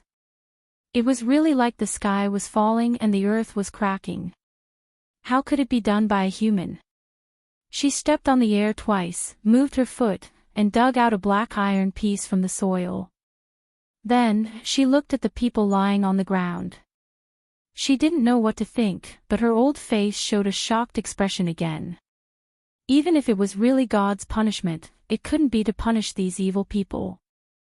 The old woman turned to look at Li Yi. He could actually attract God's punishment. Let the people of Ning Wangfu return and tell Princess and His Highness Shizhi that County Lieutenant Li is safe and sound. In order to save trouble, more than half of the dozen or so people from the Greenwood Forest were knocked unconscious. The sound of hooves and the light of the fire were getting closer. As the old woman spoke, 2 figures responded and dashed towards the direction of the fire. As soon as he saw the old woman, Li Yi knew that it was impossible to hide the matter of the gunpowder. Sky Law's words could only be used to fool ordinary people. These old fellows were all shrewd. He was grateful that the princess and Li Xian had sent these people over, but he felt that it would be better if they didn't come. Get someone to clean up this place. Don't leave any traces. I will personally inform Her Royal Highness about the details tomorrow. Li Yi had a tired expression on his face as he sighed. He had no other choice but to make the gunpowder. This thing was too dangerous and sensitive. It could be a trump card to save one's life, but it could also be the king of hell. It would be fine if he did it secretly without being discovered, but since it was seen by the princess's people, he could only obediently hand it over to the country. What was the use of keeping such a powerful thing? Did he want to rebel? Other than the royal family, no one could touch this thing. Thinking that there was such a trouble for no reason, Li Yi felt more resentment towards those people from the Greenwood Forest. A bunch of bastards. They could have been bandits, but they had to come all the way here to die. Even in death, they still want to make trouble for others. What are they after? There was a sound of wind breaking, and a graceful figure appeared beside him. When Rui saw so many people in the field, he had already grasped the hilt of his sword. But when he saw the old woman standing beside Li Yi, his heart finally relaxed. What was that loud noise just now? She was still thinking about the strange movement just now. Before Li Yi could answer, she lowered her head and saw the ground not far in front of her. Her pretty face changed abruptly. In the next moment, she could not help but hold on to Li Yi and Enrich. Although she was skilled in martial arts and had killed those bandits with a single slash, she had never seen such a bloody scene before. Wretch! In fact, Li Yi's stomach was already churning. He was trying his best not to look at those things, but after being provoked by Lu Rui, he could not hold it in anymore. Lu Rui held on to him, and he held on to the wall. Their voices could be heard, and the experts in the palace paled. They could not help but cover their mouths with their hands. The people brought by the old woman moved very quickly. The big hole in the ground was quickly filled by them, and the bloodstains were also buried. As for the corpses of the people in the greenwood forest, they were moved to a distant place and burned. As expected of the experts from the palace, the way they destroyed the corpses was very professional. Fong walked around in a circle with a lantern, but he could not find any trace of the huge pit. Even the metal pieces that were stuck in the ground were dug out by them. Before the guards of Prince Ning Mansion could come over, they were chased away by the old woman's people. The matter of Tian Fa was of great importance. Ordinary people could not know about it, and the people of Prince Ning Mansion could not know about it. In fact, the old woman looked at Fong and the others with an unfriendly expression. Li pondered in his heart, should he keep this old woman and run away with the rest of the people in the stockade? In the distance, the old woman and her people surrounded a bonfire. They seemed to be interrogating the captives, glancing at them from time to time. This was actually one of the reasons why Li Yi did not intend to hide it.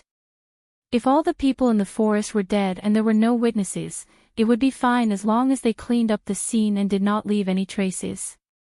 But if those people were captured by the old woman, with a little intimidation, they would most likely tell the truth. No matter what excuse he made up, it would be useless. The largest group of people in the forest had been wiped out, and the remaining small characters were not a concern. Looking at the old woman's expression, they did not intend to leave tonight, and they could serve as guards. Li Yi shook his head and entered the courtyard. Lu Rui sat in the courtyard and raised her head to look at him. She did not speak. She did not feel as nauseous as before, but she could not get those images out of her mind. It was likely that she would not be able to sleep tonight. Li Yi walked straight into his room, closed the door, and lit the oil lamp. He sat in front of the table and stared at the flickering fireworks. He had lived in his original world for 20 years, and had only lived here for a few months.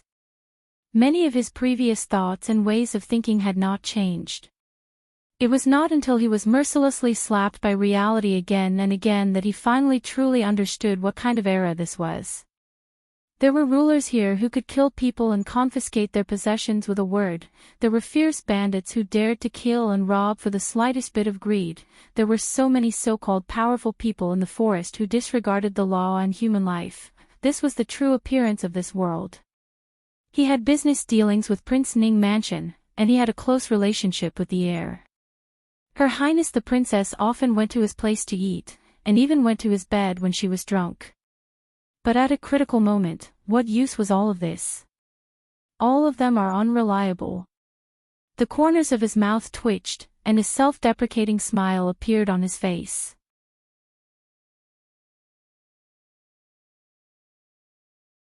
Chapter 235. Li Yi was very melancholy, very melancholy. Just a few months ago, he was just eating and waiting to die.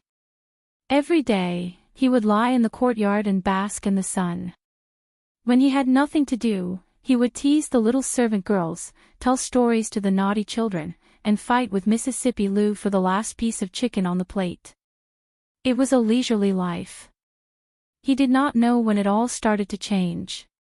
He earned more and more money, the people he met became more and more distinguished, the money at home piled up like a mountain, and he spent all day talking and laughing with the princess and heir. The carriage of life started to move in a direction that he did not expect. That horse was so fast that it could not be pulled back. He thought that he could earn a little money and be content with a little wealth. A few days ago, he was kidnapped and almost lost his life. This time, he was attacked by dozens of people. He had never experienced such an exciting thing in his 2 lives. Gunpowder had been invented, but new troubles had followed. Although he did not know how much importance the emperor would place on this thing, no matter what the result was, it was unlikely that he would be able to live the way he had before. Moreover, today's matter gave him a wake-up call. Whether it was working with Ning Wangfu or his friendship with Li Xian, they were all illusory. If he used them as a trump card, he would die a terrible death sooner or later. In the past, he was really used to being lazy and thought about things in a simple way. Looking at it now, he was a little too naive. The oil lamp on the table gave off a spark. Li Yi rubbed his slightly swollen eyebrows. The injured area on his abdomen started to hurt again. After all, his injuries had not completely healed, and it was not suitable for him to make any strenuous movements. However, he had no other choice today. He had been rushing about, and in order to make the gunpowder in time, he did not even have time to eat. At this moment, his old injuries were showing signs of relapse, and his stomach was also unbearably hungry. There was also a faint pain coming from the back of his neck. Li Yi rubbed the back of his head and a trace of anger appeared on his face. Today, in front of so many people, he was knocked unconscious by Rui. It was a great humiliation. If he could not re-establish his authority as a husband, he would not be able to stay in this family in the future. Of course, knocking him out wasn't the main point. The main point was the attitude she had displayed throughout the entire incident. It was truly infuriating. There was a slight sound of footsteps outside the door, and then the door was pushed open. Lu Rui walked in with a tray in her hand. She put a bowl of steaming porridge on the table and said softly, "Uncle Fang said that you haven't eaten all day, so I just cooked some porridge. You should eat it while it's hot." Li Yi raised his head to look at her. He did not speak, nor did he move. Lu Rui knew that he was angry. Thinking of what he had just said, "I'll settle accounts with you later," she evaded his eyes and said, "My husband, remember to eat your porridge early. I'll leave first." Just as she was about to open the door and escape, an arm reached out from behind and pressed against the door. Panicking, she turned around and almost touched the tip of Li Yi's nose. "Don't you have anything to say to me?" At this time, in the flickering light of the room, the posture of the young man and woman was very similar to a kind of action called wall knocking in the future. According to the current situation, it should be more appropriate to call it door knocking. The expression on Li Yi's face was very serious, without a trace of cynicism. Lu Rui's answer was very important to him. "It's late, my husband, you should rest early." The expression on Lu Rui's pretty face became more panicked. When she was about to escape from the other side, Li Yi's other hand pressed against her. The palm that was supposed to be pressed on the door was pressed on her chest because of her sudden movement. Lu Rui's body froze. After the expression on her face froze, her pretty face immediately became extremely red. Looking up at Li Yi, she said in a trembling voice, "Husband, my husband." At this moment, she was just a shy and ordinary woman. How could she look like a grandmaster of a generation? However, when she raised her head and met Li Yi's gaze, she saw something different in his eyes that were as deep as a pool of water. She understood the hidden emotions in Li Yi's eyes, causing her body to tremble. Her face gradually turned from red to pale. It was as if something very important to her was about to leave her. Biting her lower lip, she lowered her head and said, "I know I was wrong." Li Yi heaved a sigh of relief. He seemed to have put down something in the bottom of his heart. He looked at her and asked, "Tell me, what did you do wrong?" After saying that, he felt that there was something wrong with the touch of one of his hands. When he looked down, he could not help but be stunned. No wonder his hand felt soft. "I shouldn't have knocked you out, my husband." She lowered her head and said softly, "What else?" This was not the time to retreat. Li Yi pretended not to notice that his hand was placed where it should not be and continued to ask. Although she shouldn't have knocked him out, this was only a superficial reason. As the saying goes, husband and wife are birds in the same forest. When disaster strikes, they separate. Bah! Husband and wife are one. If there are any difficulties, they can discuss and solve it together. Chauvinism is not good. She knocked him out at this critical moment and sent him down the mountain. Did she never see him as her husband?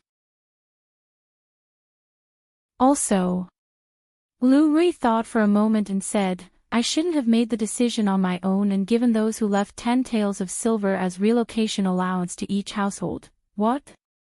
Li Yi's eyes widened. 10 taels of silver as relocation allowance? He calculated in his heart. If the Lu family and the villagers were given 10 taels of silver each, wouldn't that mean that he had spent nearly 300 taels of silver today? This wastrel. How many times did he have to blackmail Li Xian to earn back the 300 taels of silver? It was over. With this, the back garden of the big house had been given away. Li Yi's heart ached. No matter how you put it, they have been implicated by me. Lu Rui sighed and said. Forget it. Don't do it again. 300 taels of silver was fine. He could earn it back. After those people left, it would be peaceful in the future. Lu Rui lowered her head and Li Yi put his hand on her chest. When the two of them stopped talking and diverted their attention, the atmosphere gradually became awkward. Li Yi's stomach growled. He pretended to be careless and removed his hand from her chest. Lu Rui breathed a sigh of relief and said hurriedly, Husband, hurry up and eat the porridge. It's going to get cold soon. Li Yi nodded. He was really hungry now. After the scene just now gradually faded in his mind, his appetite also recovered a lot. He quickly finished the porridge. He touched his belly and slightly frowned. Is the wound starting to hurt again? Lu Rui asked worriedly. A little. Li Yi said. Husband, lie on the bed first. I will use my true qi to help you comb your meridians. Lu Rui put away the bowls and chopsticks and said. Every time Rui helped him comb his meridians, it was probably when Li Yi felt the most comfortable. Her hands seemed to have some kind of magic that could reduce the pain to the minimum. Li Yi lay on the bed and closed his eyes. While he was enjoying it, the tiredness brought about by running around for a whole day gradually came over him. When Lu Rui withdrew her hands, she saw that he was breathing evenly. He had already fallen asleep. She was startled for a moment and her pretty face suddenly blushed. She looked around and took off her embroidered shoes. She curled up at the foot of the bed and crossed her slender legs. She wrapped her arms around herself and quietly looked at his relaxed expression. Her pretty face alternated between shyness and confusion. After an unknown amount of time, she peeked outside the door like a thief and lay down beside Li Yi. She slept with her clothes on. She turned her head to the side and glanced outside before slowly closing her eyes. At this moment, the young girl sitting in the courtyard stared blankly at the round moon in the sky. Occasionally, she would glance at the door not far away. Even when the lights in the room were extinguished, no one came out from inside. A trace of astonishment appeared on her pretty face, and her beautiful eyes suddenly widened.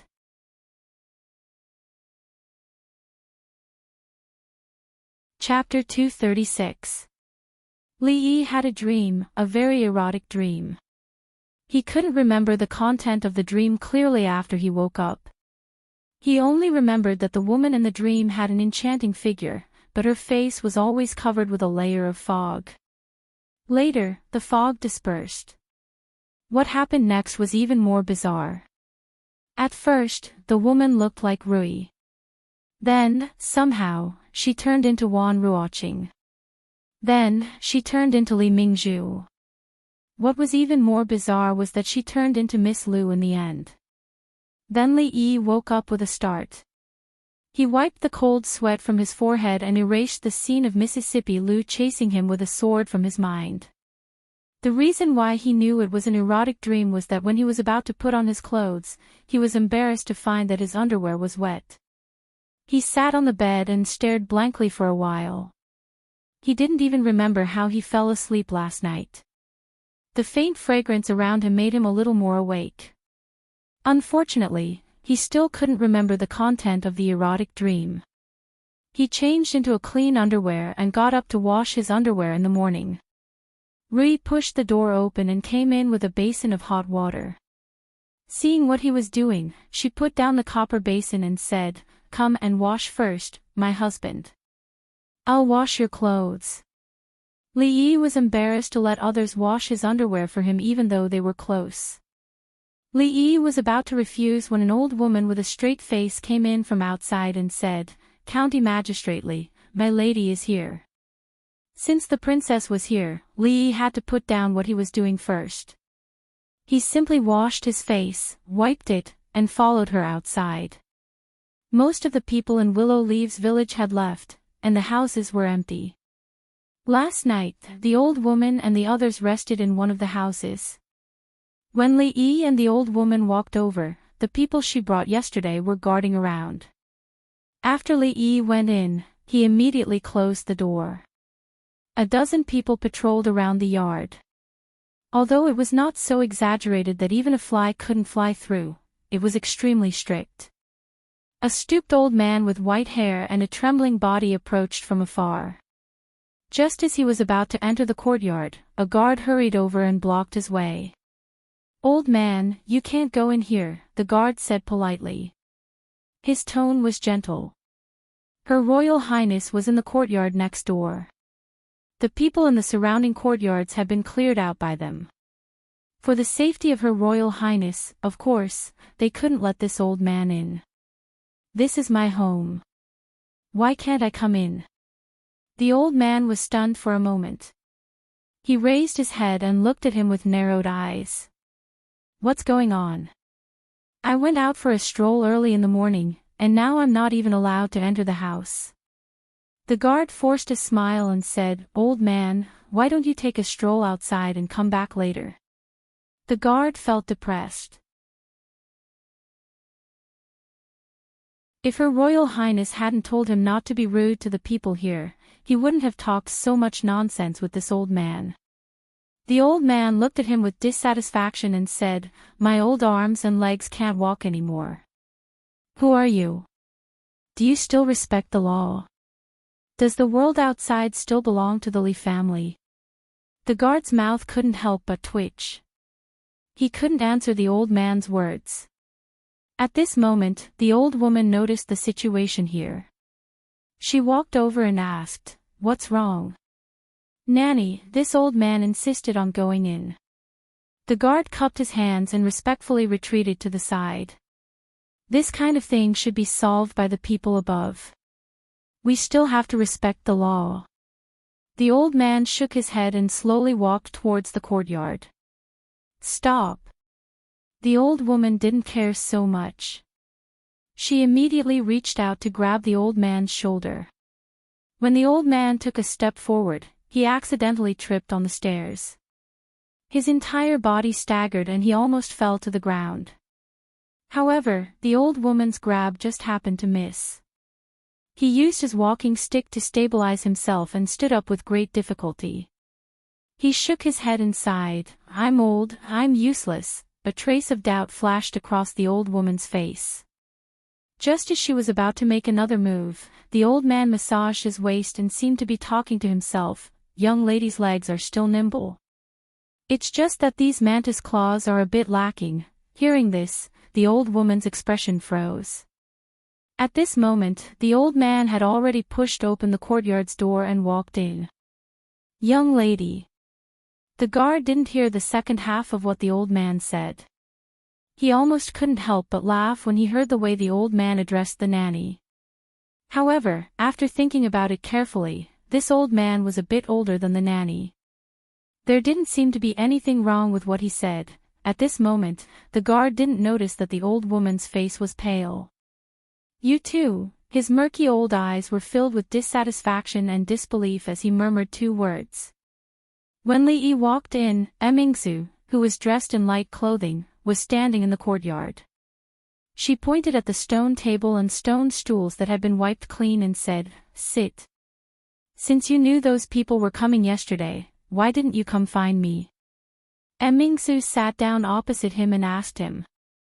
Just a small matter, there was no need to trouble you. Li Yi shook his head and said.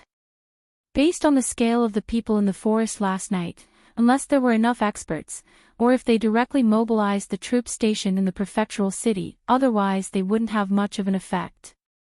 Even if she was the princess, she didn't have the power to mobilize the troops. Furthermore, she was always elusive. After hitting a wall at Ningguang Fu, in an emergency, she didn't have the time to ask her for help. It was better to use the most direct and effective method, just like last night. Mingzhu's expression was slightly shocked. She had learned about the danger last night from the nanny, but she didn't think that when he spoke of this matter, he would be so indifferent.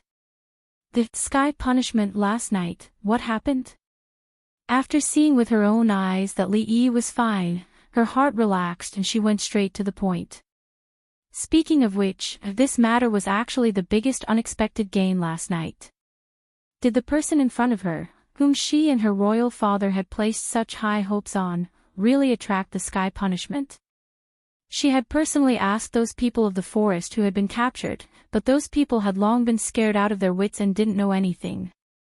The few who knew had most likely died under the sky punishment at that time. If I said that the heavens couldn't stand their actions and sent down lightning to strike them all to death, would you believe me? Li Yi asked probingly.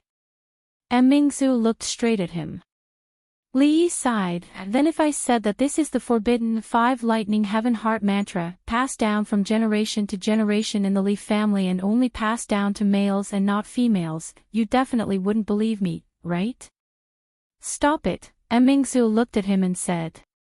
As expected, he couldn't fool her. Li Yi used his own experience to prove that it was not easy to fool the ancient people just because they had less than 1,000 years of evolution.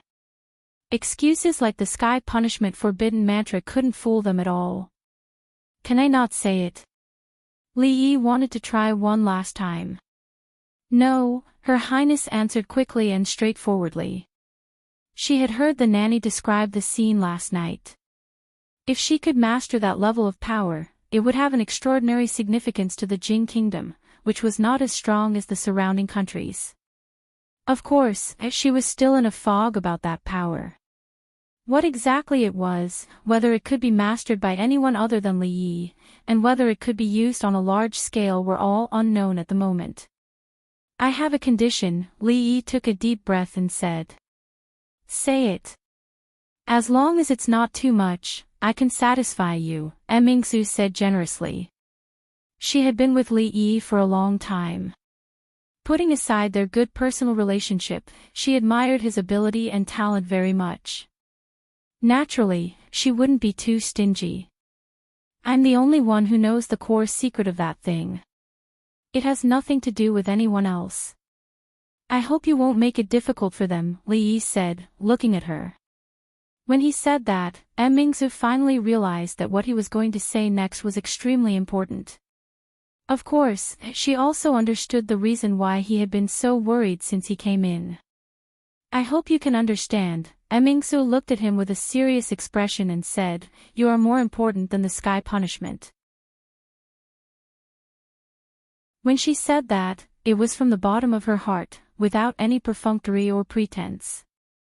In fact, that was exactly what she thought in her heart. Li Yi was a person who could create miracles and surprises. Just the fact that he could control the sky punishment was more important than the sky punishment itself. Li Yi was stunned. He was surprised by her words. Am I really that important? When he turned around and saw her serious expression, he couldn't help but be moved.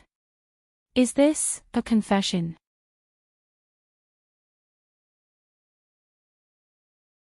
Chapter 237. Are you saying that this thing called gunpowder has already existed for a long time?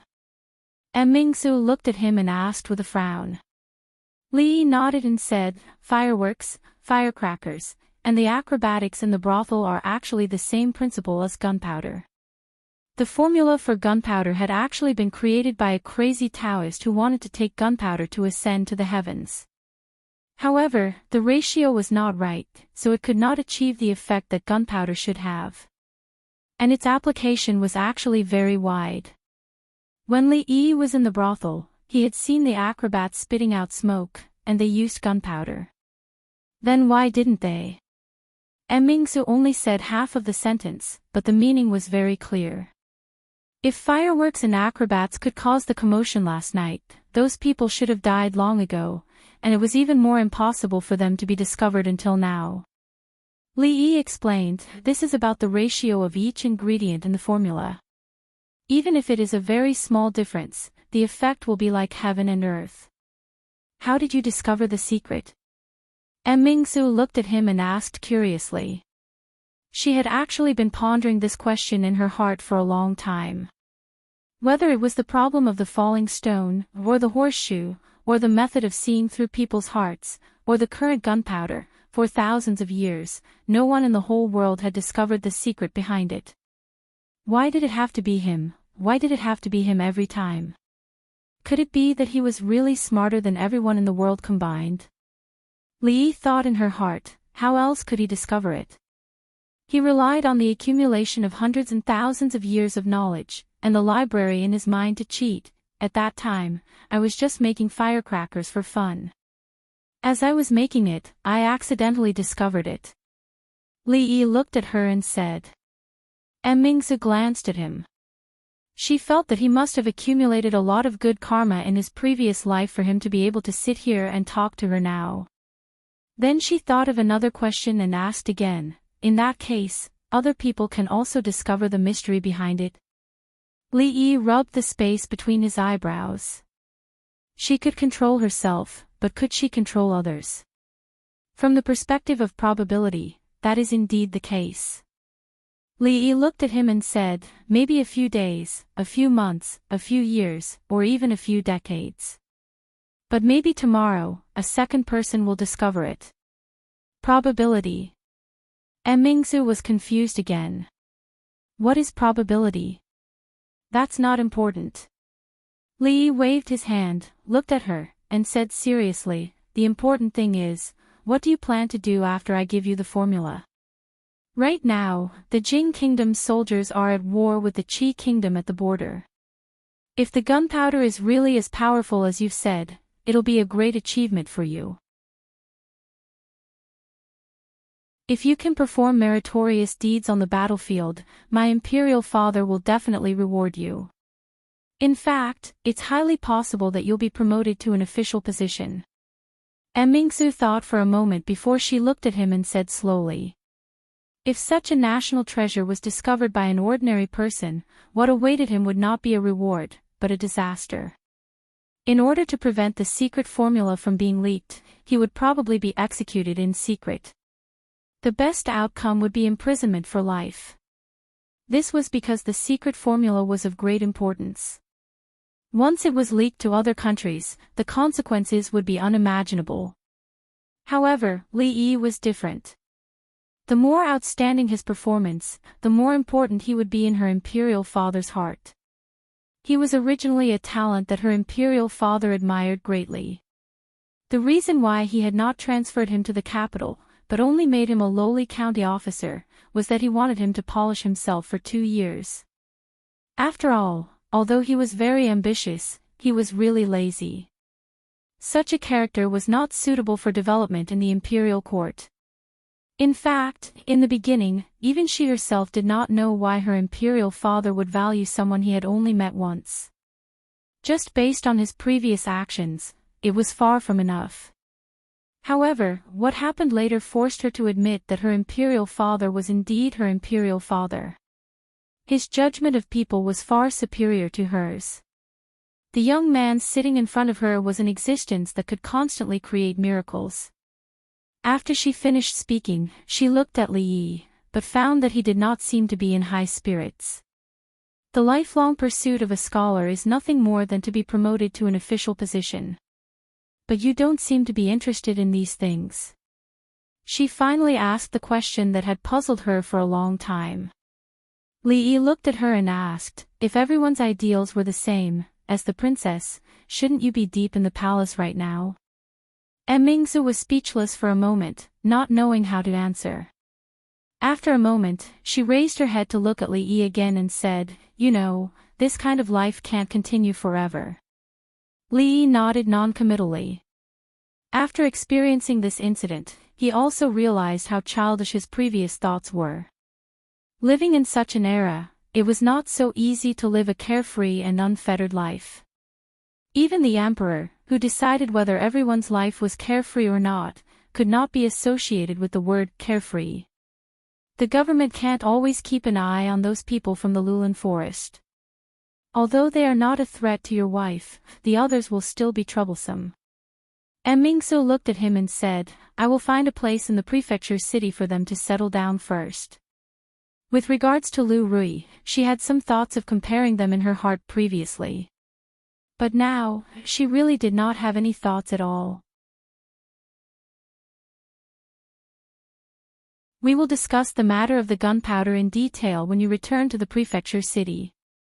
Mingzu did not continue to ask Li Yi about the gunpowder formula. She stood up and clapped her hands in farewell. "The thing that emitted the fire and loud noise yesterday, does it have a name?" She turned back to ask when she reached the door. "Perhaps we can call it hand grenade." Li Yi thought for a moment and said, "Then let's call it sky punishment." After a pause, Mingzu nodded and simply turned to leave. Li Yi sat in the courtyard for a while, a thoughtful expression on his face. After a while, he also stood up and left. Her Highness did not directly take the formula for the gunpowder, which was indeed out of his expectations. But he also knew that she was conveying a kind attitude to him, a kind of friendly attitude. Li Yi sighed. He had to admit, Her Highness was very courageous. But this kind of hot potato, unless it was necessary, he would not touch it again in the future. When he once again returned to his own courtyard, Xiao Huan was holding two red and swollen eyes, drying the underwear that Li Yi had washed before he left. When she saw Li Yi, her little mouth twitched and her eyes immediately filled with tears. Last night, she had been left alone in the county government and had been worried the whole night. It was only in the morning that she was brought up by the constable's sister. Son-in-law. The next moment, she threw herself into Li Yi's arms like a swallow throwing itself into his arms, tears falling down her cheeks.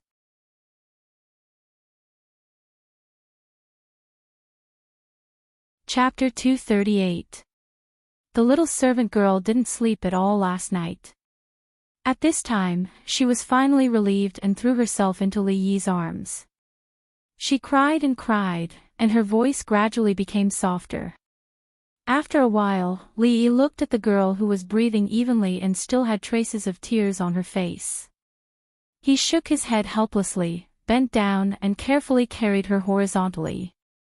After returning to his room, he gently laid her down on the bed and covered her with a quilt. Although it was thrilling last night, after this incident, no gangsters from the Green Forest would dare to come to Willow Leaf Village to make trouble.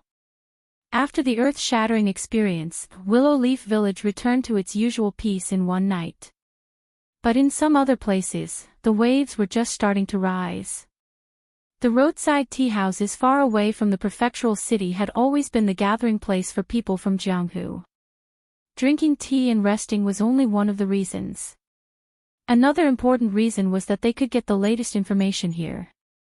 Most of the big and small things that happened in Jianghu came from here. The tea house was simply built with a few pieces of wood. The winter weather was cold, so the roof was covered with a straw curtain and the surroundings were covered with dark coarse cloth. The space inside the tea house wasn't big. Around several old wooden tables, all of them were filled with people. The space seemed a little crowded. Two strong men opened the curtain, and the cold wind poured in from outside. Seeing that the tea house was so crowded and there seemed to be no place to sit, the two of them were startled and didn't immediately walk in. "If you want to come in quickly. The strange wind today is really cold." Being blown by the cold wind outside, the person closest to the door tightened his clothes and urged. The two of them put down the curtain and walked in. After looking around, they still couldn't find a place, so they squatted down in the corner and said, "Waiter, give me a pot of hot tea." "Okay, please wait a moment." The waiter touched his head with some doubts. The business of the tea house was always slow, but these days it was surprisingly good. There were often not enough seats in the room. Soon he put aside his doubts and ran to prepare the tea. "There's still no news of Zhu Tofu and the others. I'm afraid they're dead." The two of them squatted on the ground and waited for the waiter to serve tea. A square-faced man murmured, "I guess so." Another man nodded and said, "However, this matter is a little too inconceivable. Zhu Tofu's group of several dozen people is quite a force in the entire Jianghu. How could they just disappear without a trace? Not even the slightest bit of news has been sent out. It's good that he's dead. At least the Jianghu will be less chaotic," the square-faced man said. "Brothers, are you talking about that bone-paring knife Zhu Tofu?" A gentle voice came from the front. The two looked up and saw a man smiling at them at a table in front of them. "That's Zhu Tofu." The square-faced man cupped his hands and said, "Brothers, would you like to join us for a chat?" The man smiled and said to the people beside him, "Everyone, squeeze a little and make room for these two brothers." "Thank you, brothers." The two of them looked at each other and didn't refuse. They sat down on the seats that the others had vacated. "My name is Qin Jingxing. May I know how to address you two brothers?" The man personally poured tea for them and asked with a smile. The name of Hero Qin resounds like thunder. The two of them looked at the man in surprise. Then the square-faced man introduced himself, "I am Zhang Dujiang, and this is my younger brother." After hearing the man's name, the two men were relieved. The hero Qin in front of them was not someone that those self-proclaimed heroes of the Jianghu could compare with. He came from a prestigious family and was already somewhat famous at a young age. When he went out to roam the Jianghu, he did many things to help the weak and the bully. He had a good reputation in the Jianghu. After exchanging names with the men at the table, the conversation became more casual. "Brother Zhang just mentioned Zhu Tofu. Do you have any news of him?" Chen Jingxing saw the two of them looking at him and explained, "To tell you the truth, I have been tracking Zhu Tofu for a long time. That evil person calls himself a hero and brings disaster to the Jianghu. Chivalrous people like us all want to get rid of him, but we haven't been able to find any trace of him. When I heard that he appeared in Qing and Prefecture, I immediately rushed over." The man surnamed Zhang took a sip of tea and said, "We only know that Zhu Tofu, the bone-paring knife, and Cui Yan, the death bringer, are leading dozens of Jianghu bandits. They are going to the Willow Leaf village to cause trouble for a woman. But the strange thing is, after last night's operation, there has been no news of them." "Is it that woman surnamed Liu?" Chen Jingxing asked. The man surnamed Zhang nodded. "I have long heard that there is a heroine in Qing and Prefecture who has captured countless scum of the Jianghu. She is truly a role model for our generation. When I heard about this the day before yesterday, I wanted to gather my fellow comrades to help, but I was too late." The man surnamed Qin sighed and said in a regretful tone, The bone-paring knife, Zhu Tofu, has now had his bones shaved off. The death-bringer, Cui Yan, has long since gone to hell to meet the king of hell." At this time, a voice came from the side. In the tea house, everyone was originally listening to the man surnamed Qin speak. When these words came out, the person who spoke immediately became the focus of the tea house, and countless gazes looked over. "What do you mean by that? Could it be?" Chen Jingxing asked with a face full of bewilderment.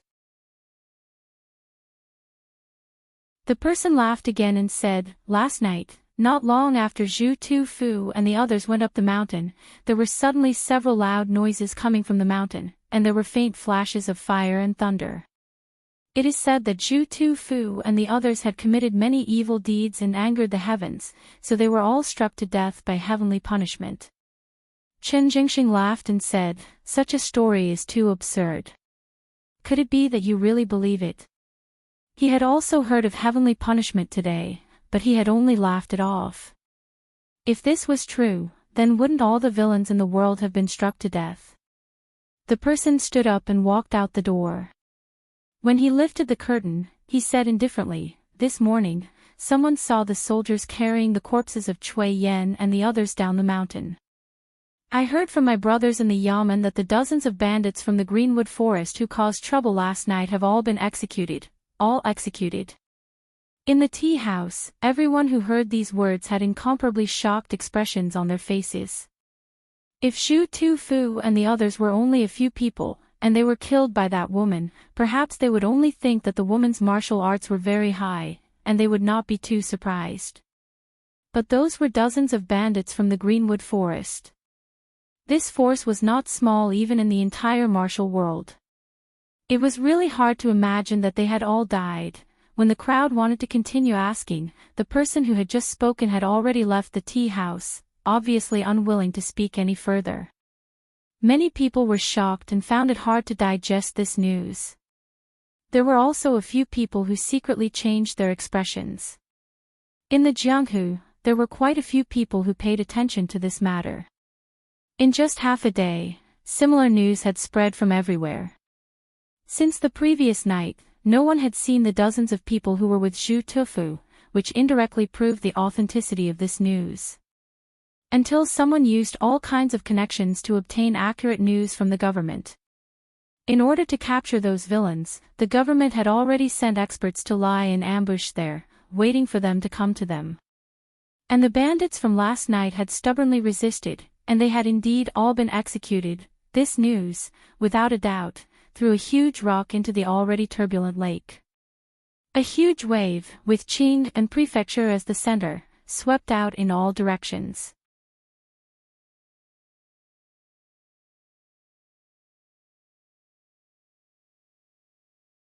Chapter 239. For the servants of Ning Wangfu, today was a very normal day. Every day, Wang Fei would sit in the garden for a while.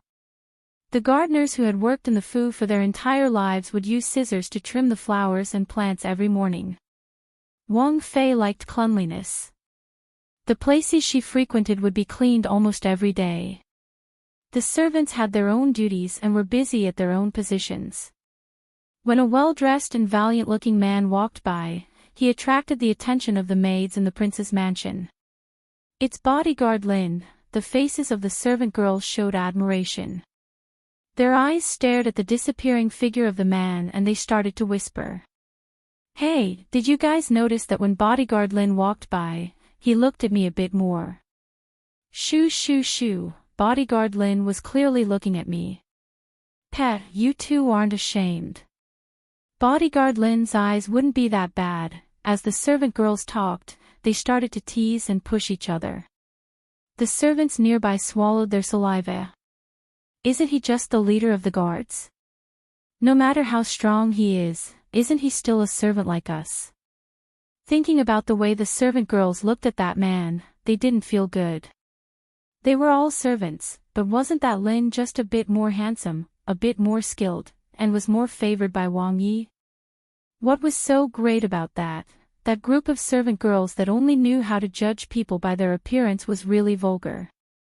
Last night, when a servant woke up, he saw that guy and a group of people coming back in the middle of the night. They were very sneaky and didn't seem to have done anything good. If there was a chance, he had to remind them. You might know a person's face but not their heart. They shouldn't be fooled by a few words from that Lin. The man surnamed Lin naturally didn't know what the servant girls and servants were thinking as he walked with large strides towards Wang Yi's study. Wang Yi loved books to the point that he was crazy. There were only 2 study rooms in the Fu and they were filled with all kinds of valuable books. If Wang Yi wasn't accompanying Wang Fei every day, there was a 90% chance that he would be in the study room. When he reached the door of the study room, there was naturally an old housekeeper who went in to report. A moment later, the old housekeeper came out of the study. After nodding to him, the man surnamed Lin pushed open the door and walked in. Wang Yi. He respectfully bowed to the middle-aged man across the desk and waited at the side. Why did Xian send you out last night? After waiting for a while, King Ning's voice sounded. Your Highness, it's because. He didn't dare to hide anything from His Highness and told him everything. Before we arrived there, the conflict had already ended. The princess's people were also there and asked us to come back directly. However, I heard that County Magistrate Li and the others were unharmed, and those Greenwood bandits were all killed. As for what happened last night, I don't know. Yesterday, before they arrived at the Willow Leaf village, they were driven back by the princess's people. That was all they knew. What? There's actually such a thing. Prince Ning was slightly stunned when he heard this. He then realized that the reason why Li Yi came to the Wang Fu to see him yesterday was because of this matter. If he had known in advance, he wouldn't have rejected him like that, but it was too late now. However, with the masters brought by Mingzu from the palace, those Greenwood bandits wouldn't be able to cause any trouble. The guard leader wanted to tell him about the white light and the loud noise he saw, but on the way back, some brothers said it was an earthquake, some said it was haunted, and some even said it was a divine punishment. At this moment, he really didn't know what to say. In order to avoid saying something wrong, he simply kept his mouth shut. Prince Ning called him here was nothing more than to know what Li Xian had done. As for Li Yi, it would be best if nothing happened to him.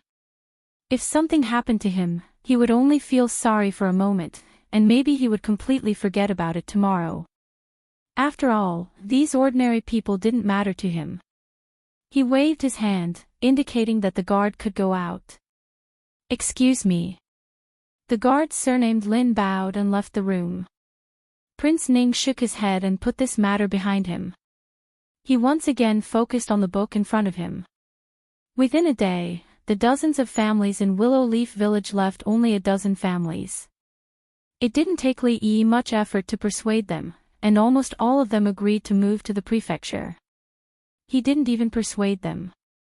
He just mentioned it, and they readily agreed. They had lived in a place for a lifetime, so of course they had feelings.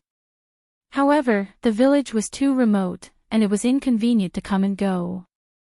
Almost all of these people had been working for Li Yi since the beginning, so they didn't leave at the critical moment.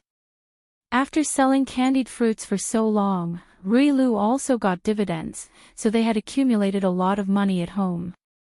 Their thoughts that they didn't have before gradually became active. Living in the prefecture had many conveniences. Moreover, they didn't need to spend money to move, and someone would naturally arrange for them. This kind of good thing was rare. Hee, son-in-law, if you want us to move, we will move. Fong became simple and honest again. His experience in the past few months told him that it was not wrong to listen to the son-in-law. As for the others, they only knew that if they followed in Fong's footsteps, they would have food to eat, money to earn, and a new house to live in. Although this was not the capital city, it was very easy for the princess to settle more than 10 families in the prefecture. Of course, it was impossible for every family to be assigned a big house. The location of the place was in the Golden Area, and it was said that it used to be the mansion of a rich businessman. It was not small, and there were many independent courtyards, which were enough to accommodate so many people. At noon, Mingzu sent 2 people to pick them up. That afternoon, everyone had already packed up their luggage. They didn't have any valuable things at home, and if they needed something, they could buy it in the city. Are we leaving now? At the entrance of the village, second granduncle leaned on his walking stick and looked at the empty village with a nostalgic expression on his old face. Second granduncle, don't be sad. We are going to live in a big house at the foot of the mountain. Seeing this, Fong comforted him. Not to mention second great-uncle who had lived here his whole life. Even he felt a little reluctant to leave when he was about to leave. Let's go, let's go. The old man waved his hand. After looking at the village again, he took the lead and walked forward. Fong hurriedly chased after him. Second granduncle, the mountain road is hard to walk on. Do you want me to carry you? My old arms and legs can still walk these few steps, then, let me carry your bag. In front of second granduncle, Fong was especially attentive. Xiao Huan carried her small bag in her arms.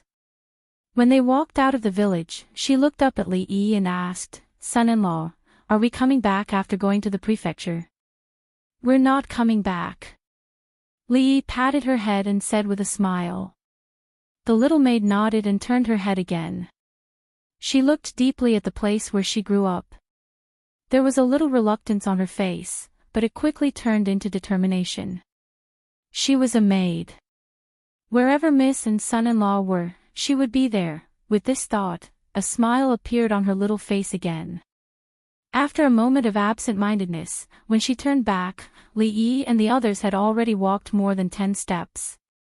She hugged the small bag in her arms tightly and hurriedly chased after them.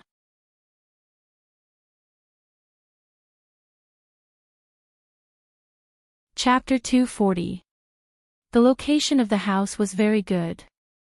It could be considered a high-class residential area in Qing and prefectural city. The people around it were either rich or noble. Perhaps it was a coincidence that the princess's house was next door. The courtyard assigned to Li Yi was the largest, but he didn't move in. This place was less than a quarter of an hour away from Rui Square. He was already used to living there, so there was no need to move back and forth. Fong and the others were obviously very satisfied with their new home. After seeing their own house, the trace of melancholy that arose from moving away from Willow Leaf Village quickly disappeared. Although it was still far from the beautiful wives and big house he had imagined, at least he had taken a big step towards his goal. Progress was a good thing, and a bright and beautiful future was waiting for them. They also didn't have to worry about the bandits from the Green Forest coming to cause trouble. Even the most brainless person wouldn't dare to gather so many people at the same time and act wildly in the prefectural city. Without so many people, if they encountered Fong and the others, they would die a horrible death. The gunpowder formula had already been given to Mingzu. This thing hadn't been seen by anyone, so he would never hand it over. But since things had already come to this point, he could only pretend to be generous and give it away. As for what they would use it for in the future, he didn't know, and he didn't want to know. However, this was how things were in the world. Accidents always came so suddenly, and no one knew what would happen in the next moment. The next day, Li Yi, who had been resting at home, was hurriedly summoned by a bailiff. An hour later, he appeared in a village close to the prefectural city. Mingzu had already arrived before him. At this moment, she was standing under a courtyard wall with a thoughtful expression on her face. On the way here, the bailiff had already roughly explained the situation to him. This place was called Lu Family Village. They were currently at the home of a landlord in Lu Family Village. This morning, the landlord's servant came to the yamen to report that something strange had happened at home.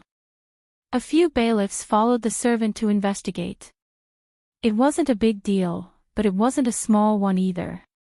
Of the 3 cows in Squire Lu's house, 2 had mysteriously died last night. The farming cows were all recorded by the yamen, and if they were slaughtered without permission, they would be jailed. There had to be an explanation for the death of 2 cows. If Li Yi hadn't asked for leave, he would have brought the bailiffs to investigate this morning. What's wrong? Is there something wrong? Li Yi walked in front of Mingzu and asked with some doubt.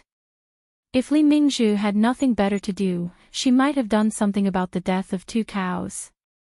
After all, it was in her nature to be a busybody. However, she had just received the gunpowder formula yesterday, so she probably did not have the time to do so. Look, isn't this She looked at Li Yi and pointed at the collapsed wall. Her tone was a little bewildered. Li Yi looked in the direction of her finger and was slightly stunned. A portion of the courtyard wall that was about 10 feet tall had collapsed, and the base of the wall had caved in, forming a large black pit. Li Yi was slightly startled.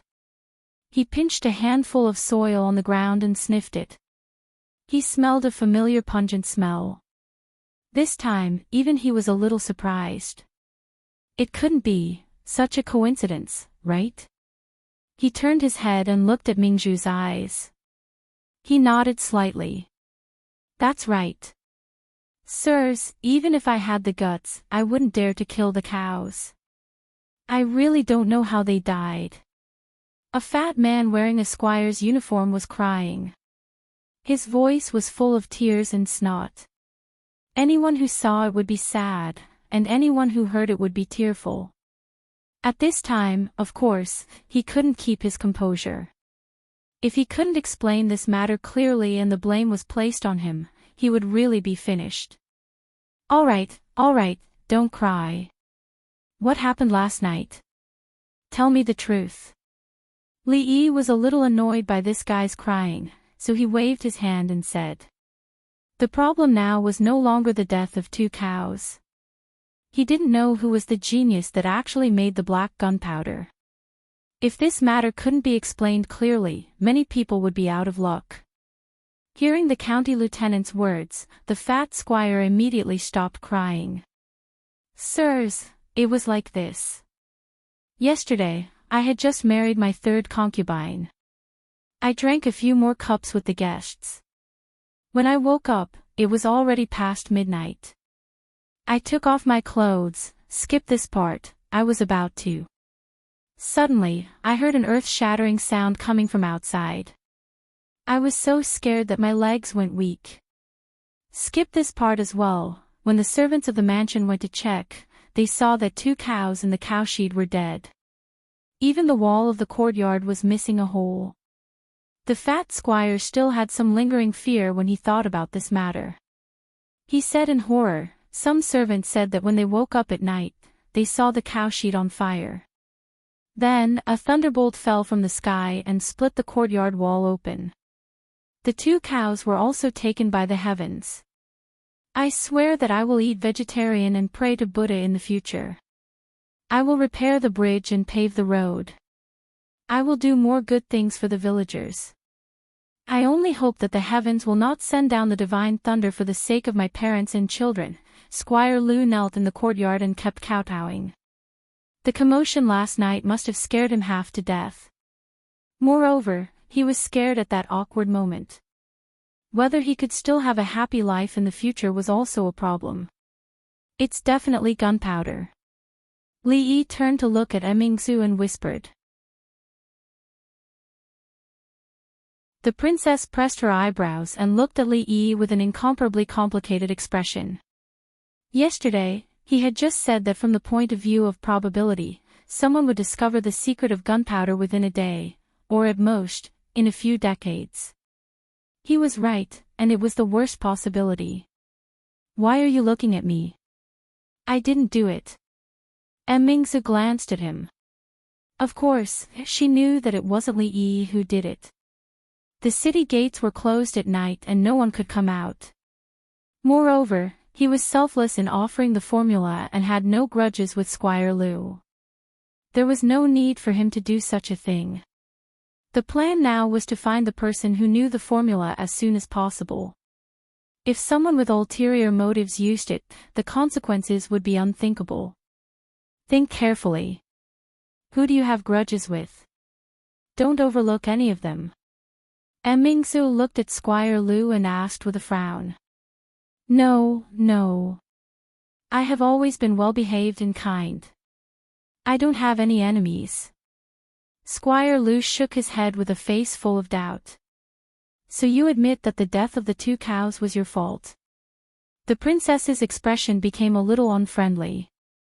Squire Zhang from the neighboring village had a quarrel with me last year over the ownership of a piece of land. I'm afraid he still holds a grudge. Lu ergo, he is a farmer in the village and has always had a grudge with me.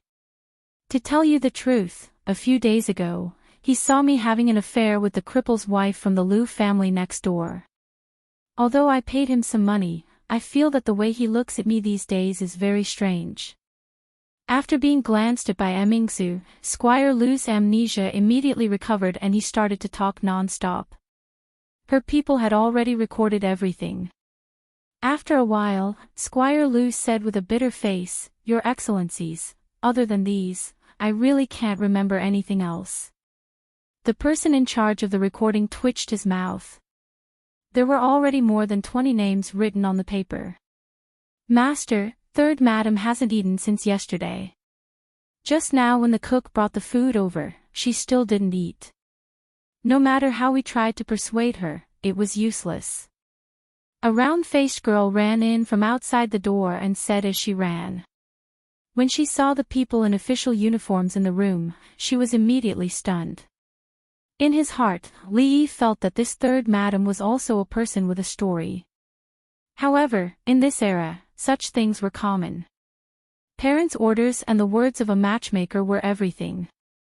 The probability of a woman marrying a Rui Langjun was low. It was negligible. Squire Lu laughed dryly and said, "Your Excellencies, please don't laugh at me. This third madam has been in the brothel for a long time. She just came to the mansion yesterday, so she might not be used to it yet. I will slowly train her in the future." Brothel. Li Yi and Emingsu looked over at the same time.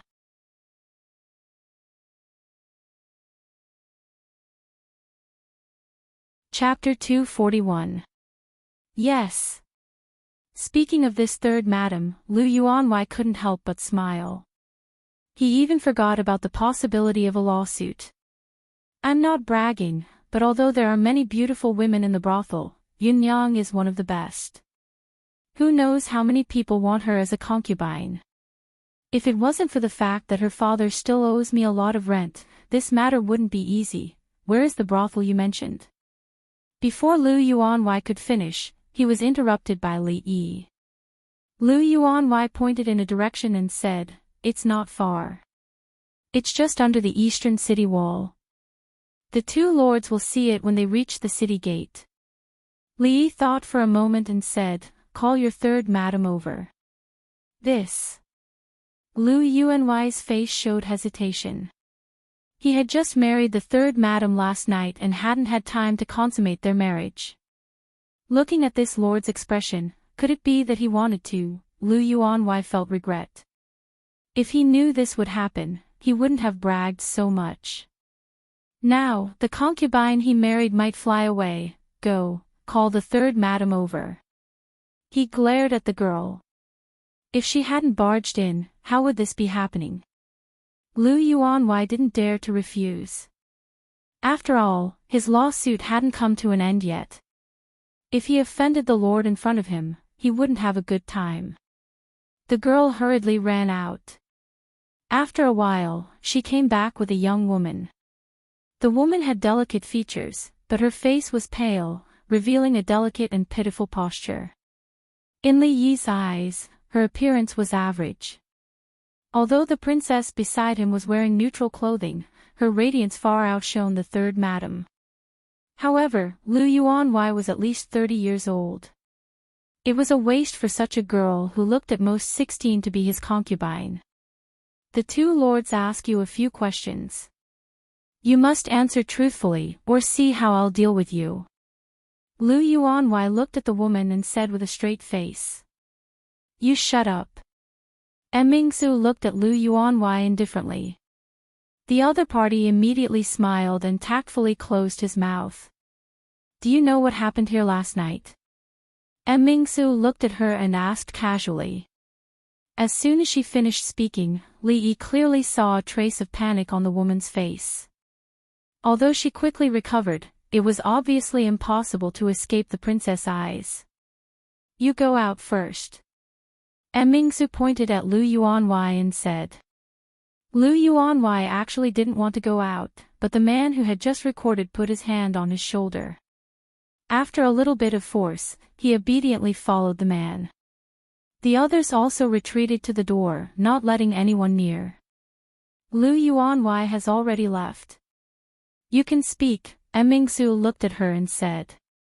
Milords, you might be mistaken. I really don't know anything. The woman's face suddenly turned pale, but she still gritted her teeth and said. Li Yi smiled and said, I know you don't want to be Lu Yuanwei's concubine. If we can find you, we can naturally find the person from last night. If you can tell us the truth now, Li Yi pointed at Emingsu and said, this milord can help you and save you from here. You won't have to be Lu Yuanwei's concubine anymore. If there is someone you want to marry, it is not impossible for the government to be a matchmaker for you. When the woman heard the first half of Li Yi's words, a nervous expression appeared on her face. After listening to him finish, her eyes suddenly showed some hope and her expression changed. After a moment, she bit her lower lip as if she had made a decision. She raised her head to look at Li Yi and asked, Milord, is what you said true? Li Yi only smiled at her and didn't speak again. The woman's face showed hesitation again. When her eyes gradually became determined, she suddenly knelt down with a put-on sound. I am willing to speak. I only ask that milord be lenient with him, leave 2 people behind to watch him. The rest of you, follow me. 2 people walked out of the room. Emingsu gave the order and strode out. Li Yi looked at Lu Yuanwei and unhurriedly followed. The status of the tiled houses and brothels in this world was similar to the entertainment squares and cinemas of the future. Of course, there were more services here. Most of them were rap and performing arts. All kinds of acrobatics were rarely seen in the future. These places were not rare here. Some of the more remote counties also had the existence of tiled houses, just on a smaller scale. The Jianghu artists gathered in the tile-roofed shop to show off their skills. They had different styles and styles. They set up different arenas in the tile-roofed shop, forming small circles. They used railings, ropes and curtains to separate them from each other. Each circle was a brothel. The tiled houses outside the city were simpler and more chaotic than the ones in the city. The tiled houses formed their own Jianghu. Although it was difficult to manage because of the crowd, the government didn't like such places. However, places like the tiled houses and brothels were very popular among the people. Regardless of whether it was the commoners or the martial artists, they all liked to watch the bustle in such places. After Li Yi and Emingsu entered the tiled house, they followed the woman's instructions and walked towards the largest brothel. Because it was daytime, there weren't many people in the brothel. When they lifted the curtain and walked in, they immediately smelled a slightly pungent smell. They saw fireworks on the stage. A few masked men with disheveled hair were jumping on the stage. It seemed like they were doing a strange dance. The sound of gongs could be heard everywhere. It was very lively. It should be here. They walked straight to the back of the stage. Spectators were not allowed to enter the backstage. A few people in the brothel wanted to stop them but were blocked by the men. Behind the curtain, a young man was using a fan to fan the smoke from the burning gunpowder to the front of the stage. He heard footsteps behind him. When he turned around, he saw a few strangers walking towards him. Shenliang. The young man who was the leader asked tentatively. You are? The young man stood up with some doubts. Just as he opened his mouth to speak, 2 men walked over and pressed on his shoulders. The young man was just an ordinary Jianghu artist. After he brought her back, he didn't spend much effort and confessed everything in detail. The story was actually very cliché. There were 2 young men and women of lowly status who liked each other. They couldn't get married in the end. Lu Yuanwei, as the biggest villain in the story, used his status as the landlord to half-force the woman to be his concubine. As the lover, of course, the man wouldn't let it go.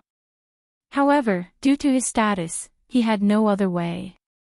He could only blow up the wall of Lu Yuan's house on the night of their wedding and set off a free firework to send his blessings to Lu Yuan. He didn't expect that he didn't choose the right place to blow it up. It happened to be next to the cow shed. The two cows didn't die from the explosion. They were scared to death by the sudden loud noise. Fortunately, Shenliang didn't have the idea of mixing iron pieces with the gunpowder. Otherwise, the other cow wouldn't have survived. As for the gunpowder formula, it wasn't difficult to explain. The first 3 generations of the Shen family were all performers and pyrotechnics. They relied on this unique skill to make a living in the brothel, dealing with these things all day long. In the end, they were able to figure out some things after a few decades. Although it hadn't reached the most accurate proportion of the later generations, and there were many shortcomings in the craftsmanship, it was more than enough to blow up the wall.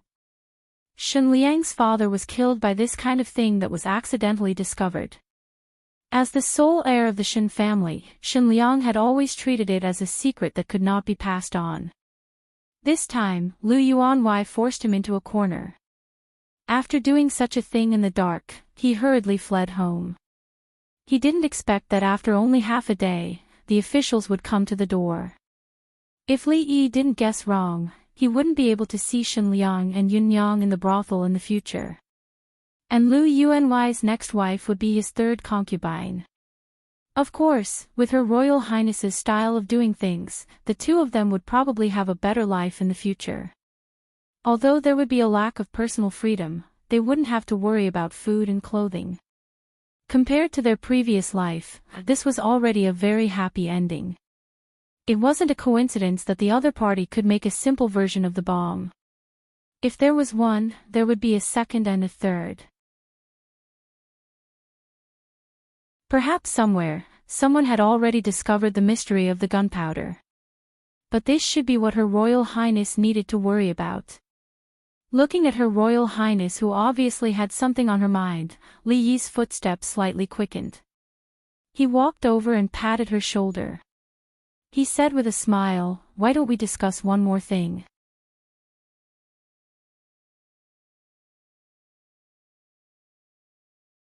Chapter 242. Do you really think so? Li Mingzu looked at him with a complicated look in her eyes. Doubts, surprise, and a hint of understanding. All kinds of emotions were mixed together.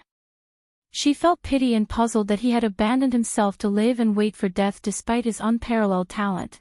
Li Yi's eyes were sincere. He nodded his head seriously and said, "Yes. Don't forget what you said just now."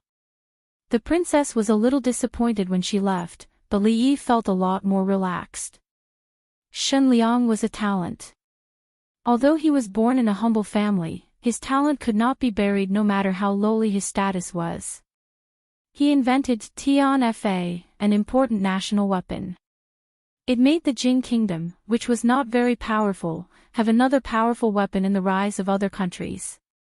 Now that the Qi kingdom had invaded the Jing kingdom, the border was unstable, and the people had no way to make a living. However, this was only temporary.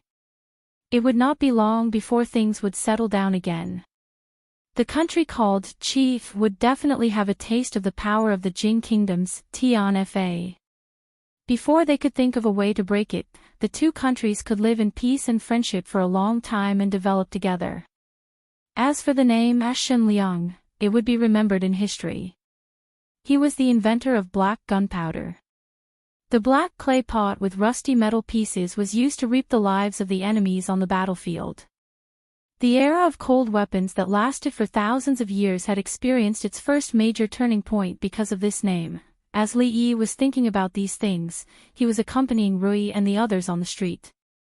After the 4 of them had a family meeting during dinner, they decided to move from Rui workshop to their new home. There was no other reason. In addition to the front of the Rui workshop, there were 2 bedrooms at the back. One was for Li Yi, and the other was for Rui, and Xiao Huan. It was fine for a few days, but after a long time, it would be very inconvenient to squeeze in. In comparison, the new house was much bigger. Other than the kitchen and the storage room, there were 3 bedrooms, and the area of the rooms was also bigger. Although it was still not enough for everyone to have their own room, it was much better than Rui Square. Today, they came out to buy some things for the house. The house was complete with large pieces of furniture, but there were still some small things that needed to be bought. The 4 of them strolled on the street for the whole afternoon and went back when it was time to cook. Li Yi carried a lot of things in his hands and decided that it would be better to go out with them less in the future. Second great uncle, who had moved to the opposite courtyard, was reluctant to part with the rocking chair, so he sent Fong and the others to the stockade village to bring it down. Li Yi also asked him to bring his own chair over. Uncle Han was old, and it took a lot of effort to make a chair, so it was better not to torture the old man. When Rui and Xiao Huan were cooking, Emingzu sent someone to summon Li Yi. This is what he used last night. Emingzu pointed to an item on the table in the courtyard and said. Shen Liang, who had just met not long ago, stood respectfully in the courtyard. In a short period of 2 days, his life had undergone a major change. He was extremely respectful to this noble person in front of him, who was obviously of high status. If not for her, he would still be doing odd jobs in the brothel, earning a few copper coins every day, just to fill his stomach. The girl he liked had become someone else's concubine, and he could only sigh at the moon every night. Li Yi lowered his head to take a look. It was a black jar. The mouth was sealed with mud, and a long lead was drawn out from the outside. From the outside, it did not look much different from the thing he had made. The only more obvious difference was that the jar used by the other party was slightly uglier. Li Yi had the experience of the predecessors, that was why he could make this thing effortlessly. But Shen Liang was different. In this era, to be able to find the best ratio of gunpowder, he must have gone through at least thousands of experiments, or maybe the hard work of a few generations. His understanding of gunpowder was much stronger than Li Yi's. Emingsu looked at him and asked doubtfully, "The heaven's punishment, made according to the recipe, why is its power so much weaker than what you said? Maybe, you can try, crush it a little more, as much as you want, then find some eggs, pick out the egg white, don't want the egg yolk, use wooden chopsticks to mix it, let it condense into small granules, then use a bamboo sieve to sift it continuously, the size of mung bean or rice grain will do. Finally sift out the suitable size granules and put them into the jar to compact them." Li Yi looked at her and said, "Of course, this is only a suggestion, as for whether it will work or not, I cannot guarantee. Also, remember, this thing can't be exposed to open fire, not even a spark. When preparing, it's best not to have any ironware around. If this thing explodes, it'll be terrible. Also, remember, when it's raining, this thing can't be used." Li Yi pointed at Shen Liang and said, he should know quite a lot about these things. In the future, if he tries to explore more, the power should be able to increase a lot. I don't know much more. That's enough, dinner is almost ready, see you later. After saying that, he waved his hand casually and strode back. If there was no need, it was better to keep a distance from this thing. He did not want to be the Nobel Prize of this world. For things like gunpowder, it was best to avoid it as far as possible. It was absolutely right. Emingsu looked at Li Yi helplessly as he left like he was escaping, rubbed her eyebrows, then turned to look at Shen Liang and asked, "What he said just now, did you remember it?" "I remembered it all," Shen Liang nodded and said hurriedly. A few generations of his family had been developing this. He already knew a lot of things that the Lord said just now, but there were some things that he heard for the first time. At this moment, he silently remembered it in his heart, to slowly experiment in the future. When Li Xian walked in, he just happened to meet Li Yi walking out. He was about to raise his head to greet, but saw him waving his hand and walking straight past him. He scratched his head in confusion, and when he walked forward, Ming Zhu, who was standing there a moment ago, was nowhere to be seen. What's going on? Li Xian's face was full of confusion. Why did they all hide from him? When the guard of the imperial residence returned that day, he immediately reported the situation to him. Knowing that Li Yi's family was safe, he was no longer worried. He did not find Li Yi at Rui Lane, so he came over to ask Mingzu what exactly happened that night.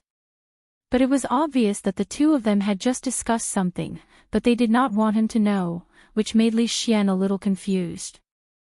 It was similar to the feeling when he was young in the palace. When the princes played, they never brought him along. He felt a little depressed and wronged. He knew Mingzu more than 10 years earlier than Li Yi, and he knew Li Yi long before Mingzu. Why now? The two of them were sticking to each other like glue, isolating him.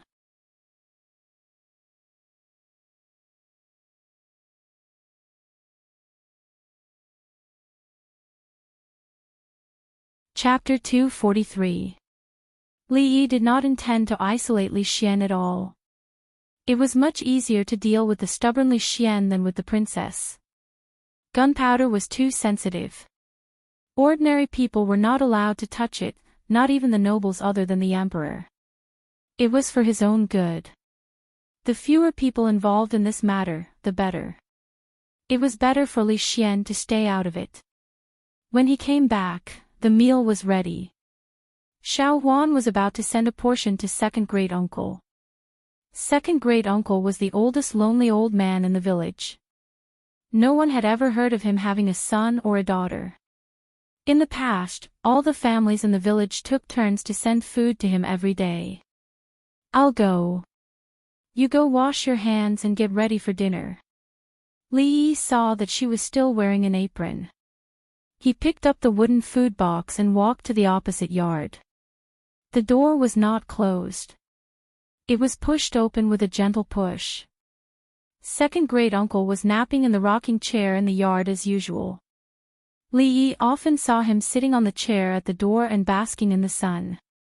Occasionally, he would walk around the village with his walking stick and then come back to continue basking in the sun. Ever since he got the rocking chair, the frequency of second great uncle going out for a walk had decreased significantly. This divine artifact was put to good use by second great uncle. Young people should bask in the sun more often, and the elderly should even more so. This was a very good habit of his second granduncle. Li Yi often felt that as the oldest person in the stockade village, this might be one of the secrets of his long life. Second great uncle, bask in the sun for a while. Remember to eat. Li Yi put the food box on a stone stool. He patted second great uncle's shoulder gently and turned to walk out the door. On the rocking chair, the old man's half-closed eyes slowly opened. Just as Li Yi was about to walk out, a voice reached his ears. Wait a minute. He turned his head and saw the old man struggling to get up from the chair. Second great uncle, is there anything else? Li Yi stood there and asked. He did not know what the old man wanted to say. Rui and the others were still waiting for him at home for dinner. Second granduncle raised his hand and waved at him. Although Li Yi was puzzled, he still walked over. TSK, your body is still too weak. Second great uncle looked up at him and shook his head. Li Yi couldn't figure out the meaning behind his second great uncle's words. Did he call him over just to say that his body was weak? If one were to say who was weak, it should be him, right? While he was thinking about this, second great uncle had already straightened his body with the help of his walking stick. He patted his shoulder with his other hand. Li Yi didn't dodge. He knew that second great uncle liked to pat people's shoulders. Anyway, he wouldn't use much strength. The next moment, a huge force came from his shoulder.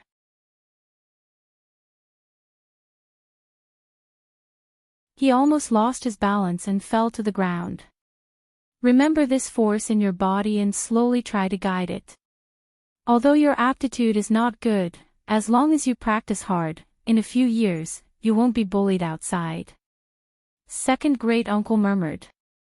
He opened the food box, put the food on the stone bench, and ate leisurely. As he ate, he praised, "Rui's cooking is still the best. All the girls should learn from her." Li Yi stood there in a daze. He felt that there was indeed a weak flow of air flowing slowly in his body. Although the flow of air was so subtle that it could be ignored, it was the first time in his 2 lives that he had such a wonderful feeling. Is this the legendary true qi? Li Yi couldn't hide the surprise on his face. Lu Rui had clearly told him that with his aptitude, he might be able to sense qi in a year or 2 if he practiced hard every day. But if he wanted to make greater progress, it was unlikely that he would be able to do so in this lifetime.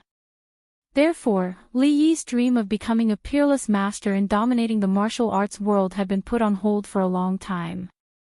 He didn't have too much hope. He thought that if he were to do dangerous things in the future, he could take her with him. Wouldn't everything be solved? However, comforting him was one thing. He finally had the possibility to realize his childhood dream, but the fire of hope that had just been ignited was ruthlessly extinguished by Mississippi Lu. How could he not be disappointed and depressed? At this moment, when he felt the flow of air, an unprecedented feeling of power filled his body. Li Yi couldn't help but feel a little excited. As the saying goes, old ginger is spicier. He couldn't wait to hug second great uncle's old face and kiss it a few times. But after looking down, he resisted the urge. At this moment, the old man seemed to think of something. He put down his chopsticks and said, "Although it's a shortcut, it seems that there are some disadvantages to doing this." "What exactly is it?" "I can't remember." He waved his hand and said, "Forget it, let's not think about it. It's not a big deal. At most, I'll be possessed by the devil and be injured or disabled. There's no danger to my life." The smile on Li Yi's face froze. He had an urge to jump up and curse. What side effects? Why didn't he mention it before patting his shoulder? If he knew that this thing could cause people to be possessed by the devil and become disabled, he wouldn't have taken the risk no matter what. Why did he pat her without her permission? What if he damaged her? Of course, he wanted to become a master like Mississippi Lu, but it would be meaningless if a master was injured or disabled. At this moment, second great uncle patted his head and said, "It doesn't seem that serious." "Oh right, I remember now. Before achieving great success in martial arts, you must maintain your virginity. Otherwise, the day you lose your virginity will be the day you die." Is that so? Li Yi rushed out of the door and didn't dare to listen anymore. He was worried that this old man would scare him and give him a heart problem. He was also worried that he couldn't help but fight with him. It didn't matter whether he could beat him or not. If he listened to him for a while longer, he might die of anger. "What's wrong, husband? Why are you in such a hurry?" Li Yi hadn't come back after delivering food to second great uncle for a long time. Lu Rui was about to go and have a look. Before she could stand up and leave the room, she suddenly saw him rushing in and asked hurriedly. Li Yi was worried that what second great uncle said just now was true. If that was the case, he would be fooled by him. Therefore, he immediately described what he had just said. After listening to him, Lu Rui asked in surprise, "Husband, you already have the sense of qi." She grabbed Li Yi's hand. After a moment, a smile appeared on her face and she said, "Don't worry, husband. I've been practicing martial arts for a long time. Even without second great uncle, I'm afraid that I will have the sense of qi in a few months." Second great uncle just helped you shorten the time by a few months. In fact, she had thought of this before, but after all, she had just stepped into the supreme power realm. If she forced him to break through like this, she was afraid that it would be dangerous, so she had never mentioned it. "Really?" Li Yi breathed a sigh of relief. Rui's words were very credible. Lu Rui nodded with a smile. Then is second great uncle talking nonsense about not consummating the marriage before reaching the advanced kung fu? This was the question that Li Yi was most concerned about. Although this kind of kung fu exists, it is very rare in the whole martial arts world. Lu Rui looked at him and said, "The mental cultivation method that you practice will not affect you even if you consummate the marriage. You don't have to take second-grade uncle's words seriously." She was talking about the truth, but after she finished, she felt that the atmosphere in the room suddenly became a little strange when she said it. Xiao Huan's pretty face was red, and she just lowered her head to eat.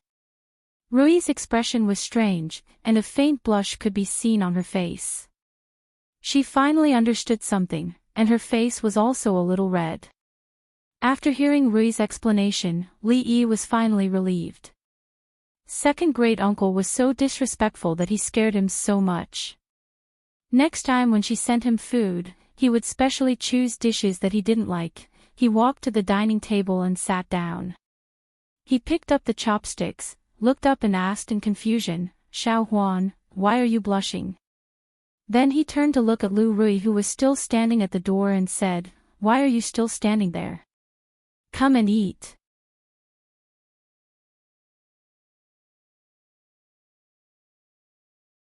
Chapter 244.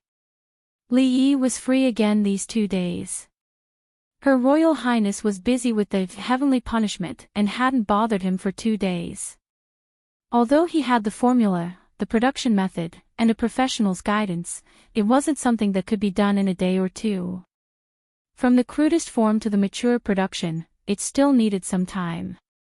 Li Xian wasn't free either. He heard that his wedding date was approaching. Although as the crown prince, everything related to the wedding would be arranged by someone else, he was the one getting married. Prince Ning probably wouldn't allow him to wander outside all day. As for Wan Ruoqing, he only went to see her once. The progress was smooth. They were much more professional than him in matching that set. In a few days, they should be able to officially perform it and see the effect. These days, he didn't go to Rui workshop at all. Winter wasn't a good season to sell Rui dew. The cost of hard liquor wasn't small. As long as he relied on the profits sent by the prince's mansion, he could make money without doing anything. Perhaps it was because the prince's mansion did not lack this little bit of money, or perhaps it was because they disdained these commoners, or perhaps it was because of their relationship with the crown prince that they never did anything in business. Thus, this income had never been a problem. In general, he was in a good mood these days. In addition, he finally had a breakthrough in martial arts. The airflow in his body, which was thinner than a strand of hair, was played by Li Yi happily. He once tried to move the airflow to his hand. Although it didn't move when he chopped a table, it wasn't a problem for him to chop a thin board. He didn't want to become as powerful as Rui immediately, nor did he want to catch up with Mississippi Liu. Li Yi didn't want to compare himself with them. When he saw Fong coming in from outside, a flash of light suddenly appeared in front of his eyes. "Young master, what's wrong?" As soon as Fong came in, he saw Li Yi waving at him. He had some expectations in his heart and immediately walked over.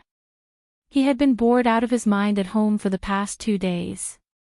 His previous life had been very hard, and he couldn't even eat. He didn't even need to count how many copper coins he had at home, but he had been very busy every day. Although he didn't know what he was busy with, now, he didn't have to worry about food and clothing. He didn't even know how much money he had saved at home. He only saw his wife sitting on the bed after closing the door every night, lighting an oil lamp and counting copper coins. Fong really didn't know what his wife, who didn't know how to count, could count. In short, life was getting better and better, but he was getting more and more idle. In the past, he could greet people at Rui Square or go to the brothel with his son-in-law to watch plays. Now the shop was closed and his son-in-law didn't go to watch plays.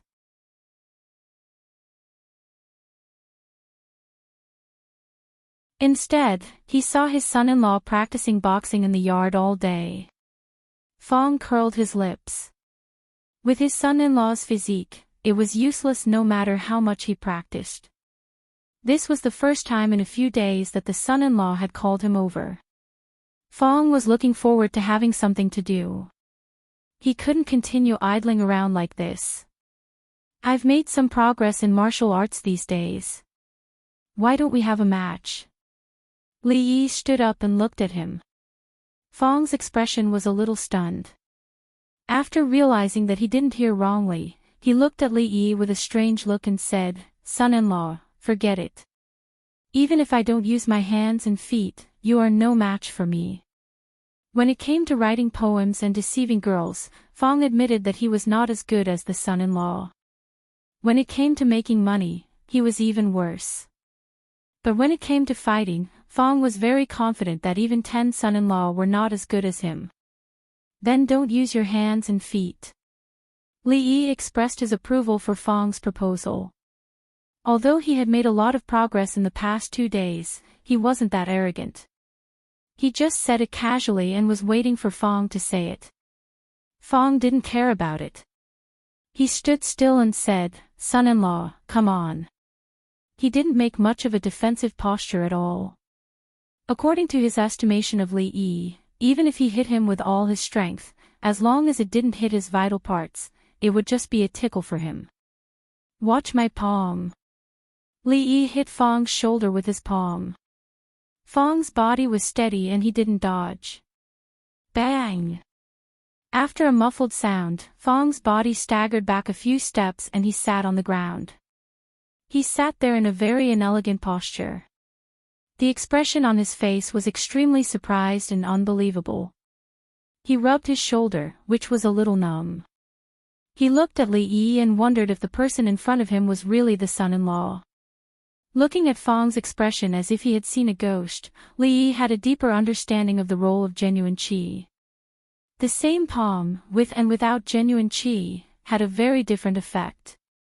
Although he could succeed just now because Fong looked down on him and didn't take any precautions, before that, even if Fong didn't take precautions, he couldn't have shaken him.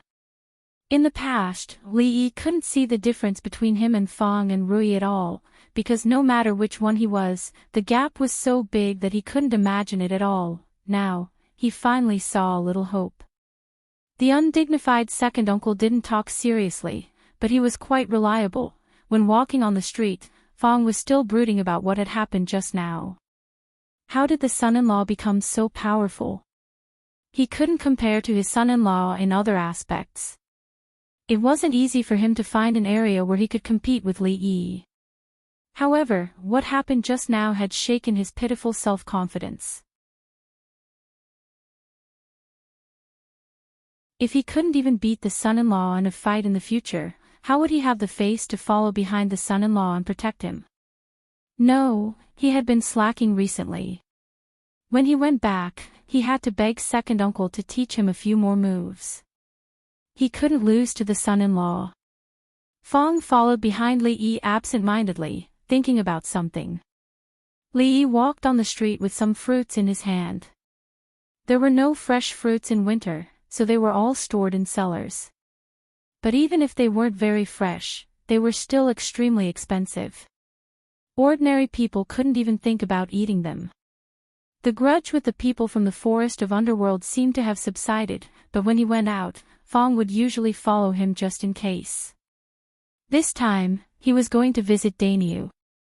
As a superior, if a subordinate was injured in the line of duty, he should visit. If it wasn't for the fact that the people from the forest of underworld injured Dainyu and gave him enough time to prepare, the situation would have been even worse. "Sir, Dainyu's house is in front." As they walked to the north district of Qing and Prefecture, the accompanying bailiff pointed to a courtyard in front. When Li Yi was still outside the door, the bailiff hurriedly ran in and said in a loud voice, "Dainyu, the county lieutenant is here to see you." Not long after, a woman around 30 years old walked out of the house. Her clothes weren't luxurious, but they weren't very shabby either. Dainya's wife, "Quickly come and greet the county lieutenant." The bailiff walked in front of her and said, "Sir, sir." The woman clearly didn't have the experience of receiving such an important guest. Her expression was slightly flustered as she hurriedly bowed. Li Yi smiled kindly at her and walked into the house. He saw Daniel struggling to sit up on the bed. Quickly lie down. Li Yi strode over and pushed him back down. He placed the things in his hands on the table. There were 2 children in the house. The little girl looked to be around 10 years old while the boy was around 7 or 8. He didn't know how to greet people and just stared blankly at the fruits on the table and swallowed his saliva. Although the pears were wilted, they rarely ate seasonal fruits in the past. If it was winter, they wouldn't even think about it.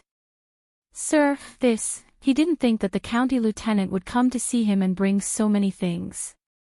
Daniel was somewhat flattered. Seeing that he was about to get up again, Li Yi could only push him back down and said, "Your wound hasn't healed yet. Lie down and don't move." "How's the wound?" Li Yi looked at his wound. It was recovering well and there were no signs of ulceration or pus. There shouldn't be any big problems in the future. Daniel lightly patted his chest and said, "This injury is nothing. After resting for half a month, I should be able to go back to work in the yamen. It's better for you to lie down at home." Li Yi glanced at him and said, "Recover first. After the new year, you can go back to the yamen. I'll apply for some subsidies from County Magistrate Liu. Just stay at home for the time being. Brother Daniel, I've got the medicine for you." At this moment, a rough voice came from outside. A man walked in with a few packets of medicine in his hands. "County Lieutenant." Seeing the person in the house, Wu Er was stunned for a moment. Then, he immediately bowed respectfully. Daniel's wife pushed away the little boy's hand that was reaching for the fruits and carried the 2 children out. Women and children shouldn't be involved in this kind of situation. Li Yi looked at him and asked doubtfully, "Why are you here?" After listening to Wu Er's explanation, Li Yi found out that it was Wu Er who went to find a doctor behind Daniel's back and saved his life. After Daniel woke up, he insisted on becoming sworn brothers with him. Wu Er saw that Daniel was so forthright and they had similar interests, so he agreed. These few days, Daniel had been resting in bed. It was inconvenient for a woman to manage the house alone. As a brother, Wu Er would help whenever he could. He had just gone to the medicine store to buy medicine for Wu Er and met Li Yi here when he came back. Wu Er came at the right time. Li Yi was actually planning to look for him. After giving Daniel a few words of encouragement, Li Yi left Daniel's house with Fong and Wu Er. "Are you very familiar with the Jianghu?" Li Yi looked at Wu Er and asked. Wu Er nodded and said, "My elder brother often goes out as a bodyguard and can be considered a Jianghu person. Sometimes, I also go out with my elder brother, so I'm not unfamiliar with the Jianghu." A smile appeared on Li Yi's face. He looked at Wu Er and said, "Senior Han and Officer Zhao that you mentioned last time, tell me more about them." Seeing the smile on his son-in-law's face, Fong could not help but shiver. He inexplicably felt a chill from the bottom of his heart. Someone is going to be unlucky again. The person in front of him was not only the county lieutenant but also Wu Er's benefactor. Naturally, he would tell him everything he knew. In fact, since a few days ago, when he came out of the medicine store, Wu Er had been thinking about the whole thing. These few days, he specially inquired about the whole thing. Of course, he did not find out that the woman in the Willow Leaf Village was the county lieutenant's wife. He only faintly guessed that the county lieutenant should have an unusual relationship with her. He immediately sorted out his thoughts and then said, "Senior Han's real name is Han Dazhong. He has been famous for a long time and is not weak. In the Jianghu, whether it is the underworld tyrants or the righteous swordsmen, they all respect him and call him Senior Han. I heard that when he was young, he was also a ruthless character and had an illustrious reputation in the Jianghu." Later, he retired from the Jianghu and took in many disciples. He started a bodyguard and goods business. These years, he has grown stronger and his power is not to be underestimated. I also heard that Senior Han has married many concubines over the years, but he has never had a child. There are rumors that he has some problems in that area, but I don't know if it is true or not. Wu Er obviously spent a lot of time in this area. He was very familiar with Senior Han's past and even talked about some uncertain rumors in the Jianghu. As for Officer Zhao, not many people in the Qing and prefecture have heard of him, but he is very famous in Chuzhou. His family's wealth is more than 1 million. I heard that he is a generous person and often invites the underworld tyrants in Chuzhou to feasts. He has made a lot of friends. These years, his business has become bigger and bigger. I am afraid that he has used a lot of dirty tricks. Anhe County was under the jurisdiction of the Qing and prefecture. It was located at the border between the Qing and prefecture and Chuzhou. In Anhe County, many people might not have heard of the Anhe County magistrate, but when it came to the Four Seas escort agency, even a child would know about it. After all, although the county magistrate was an official, he was still an outsider. The Han family's Four Seas escort agency had been operating in Anhe County for nearly 20 years and had long become a local tyrant. Even the county magistrate had to be courteous when he met the master of the Han family. After all, without the Han family's support, it would undoubtedly be much more difficult for the county magistrate to carry out his orders in Anhe County. In the main residence of the Han clan in Anhe County, when a young man in his 20s walked into the central hall, a man in his 50s with gray hair on both sides of his temples and a sharp gaze was sitting in the hall. He appeared to be quite spirited. The man in the hall was the master of the Han family, Han Dazhong. He had single-handedly founded the Four Seas escort agency and had a high status in the Jianghu. Most people in the Jianghu had to respectfully address him as Senior Han when they saw him. The young man walked to the front of the hall and cupped his hands respectfully. Master, it has been confirmed that Zhu Tofu, Cui Yan, and the others are all dead. To kill Cui Yan and the others, they must have paid a huge price. I didn't expect that the government would go to this extent for that woman. The master of the Han family's face was gloomy as he said, to encircle them, they must have mobilized the troops stationed in the city. That woman has such power, forget it, forget it. It's not good to have another conflict with her. I can only avenge my son in the future. The master of the Han family waved his hand and said, spread the word that what happened before was a misunderstanding between me and that woman. Tell them not to have any designs on that woman. Yes, master. I will go immediately. The young man slowly retreated after saying that. However, he did not think that there was any need to make an announcement. Dozens of heroes of the Jianghu had been defeated by that woman. Who would have the guts to cause trouble for her?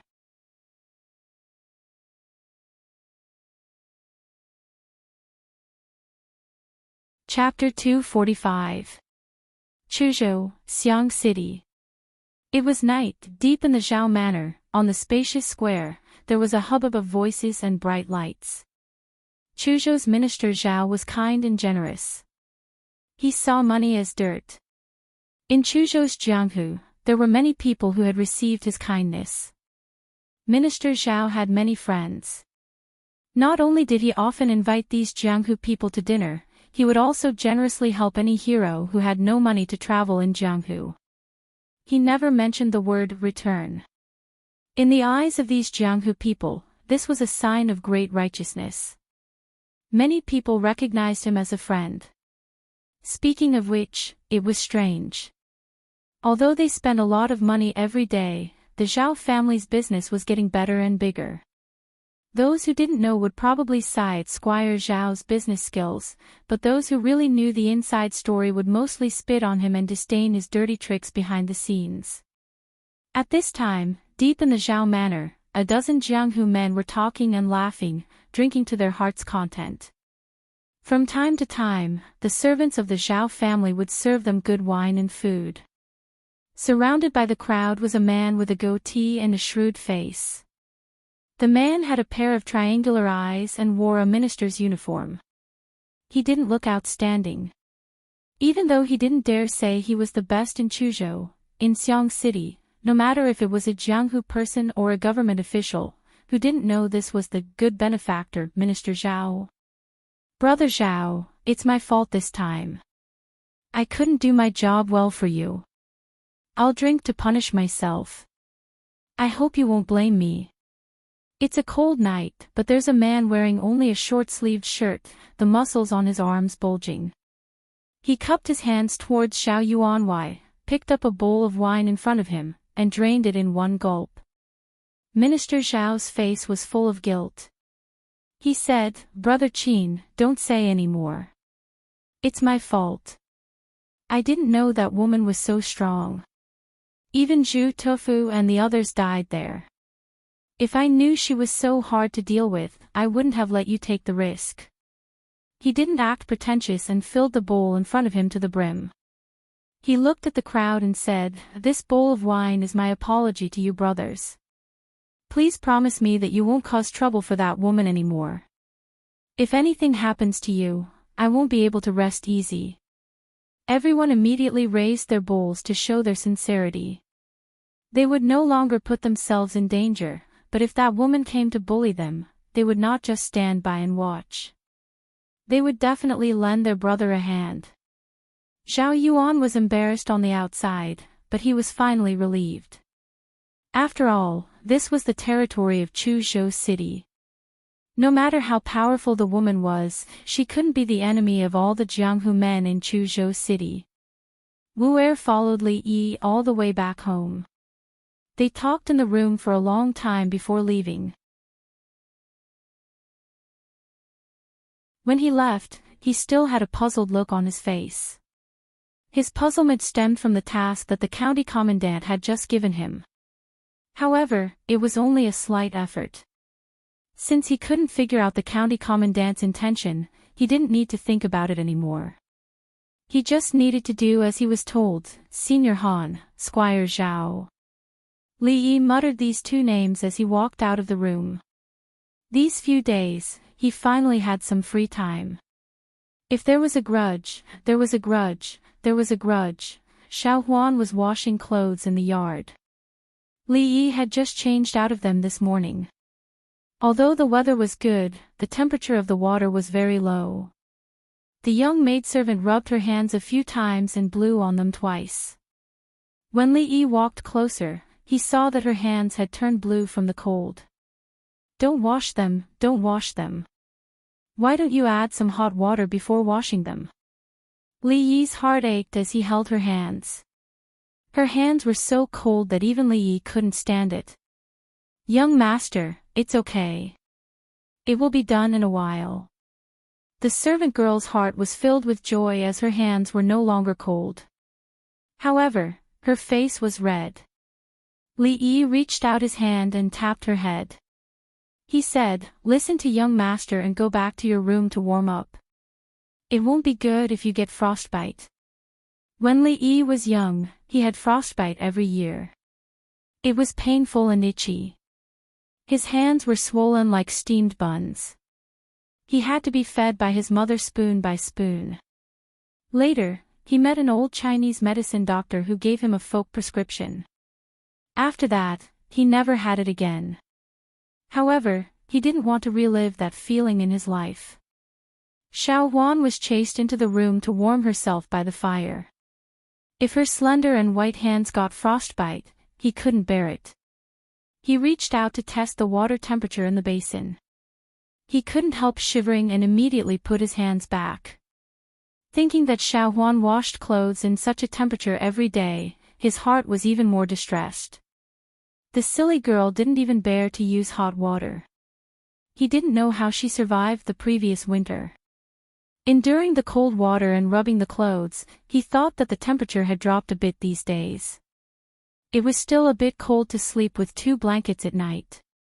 It was time to think of a way to improve her living environment. After rubbing the clothes and washing them, his hands were too cold. After a while, he took them out of the water and wrung them out to dry in the courtyard.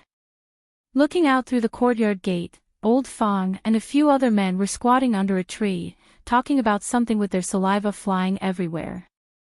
These days, Fong had complained to him more than once that he was almost bored out of his mind. It seemed that he had to find some work for him to do to satisfy his requirements. Under a big tree not far from the door, Fong was telling the men the story of the return of the Condor heroes. When the son-in-law was telling this story to the second miss, he had heard a few parts of it. Since he had nothing to do, he showed off in front of the men. Of course, although he was talking with his saliva flying, the story had no beginning or end. It was almost not attractive.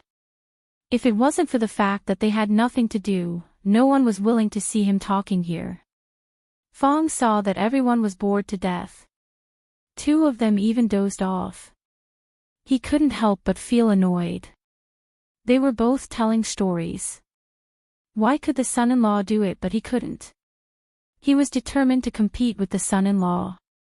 With a turn of his eyes, the story immediately changed. Through the door, the man heard a rustling sound in the next room, mixed with the sound of water and a woman's thin moaning. The sound was getting louder. Then he heard the creaking of the bed and a man's heavy breathing. When this wonderful story was told, the crowd immediately became excited. The two men who were about to doze off stopped immediately. As if they had been injected with chicken blood, they stretched their necks and waited for old Fong to continue. The other men were not calm either. Their distracted attention was pulled back to the conversation. They were all illiterate men. Usually, they told dirty jokes in extremely vulgar language. Fong and Li Yi had stayed in the brothel for a long time and learned a few tricks from the old storyteller. In an instant, these men's breathing became heavy. Fong couldn't hide the complacency on his face. A bunch of idiots. He only used a little bit of skill to make them so excited. They were really country bumpkins who had never seen the world. But he didn't stop talking. He continued. The man was excited and put his ear to the door. He only heard a creaking sound. Who knew that the door wasn't closed tightly? It was suddenly opened by the man. The man was stunned and saw inside the room. When old Fong said that, he stopped. The few men were just getting excited and their ears turned red. They hurriedly urged, "What's wrong with seeing the house? Hurry up and tell us." I saw a man sitting on the bed in the room. A woman was washing his feet on the ground. Her movements were fast and the sound of water splashing. Fong's face turned serious. He stood up and looked at Li Yi, who was standing behind the men and looking at him with his hands folded. He said with a smile, "Son-in-law, why are you here? You're tuning in to the LoveLore Library YouTube channel. We're so grateful for your support and don't forget to subscribe to join us on this incredible journey through captivating stories. Your generosity through donations truly makes a world of difference, as it's the primary source of revenue that allows me to expand and enhance this channel for you. Thank you from the bottom of my heart for being a part of this adventure.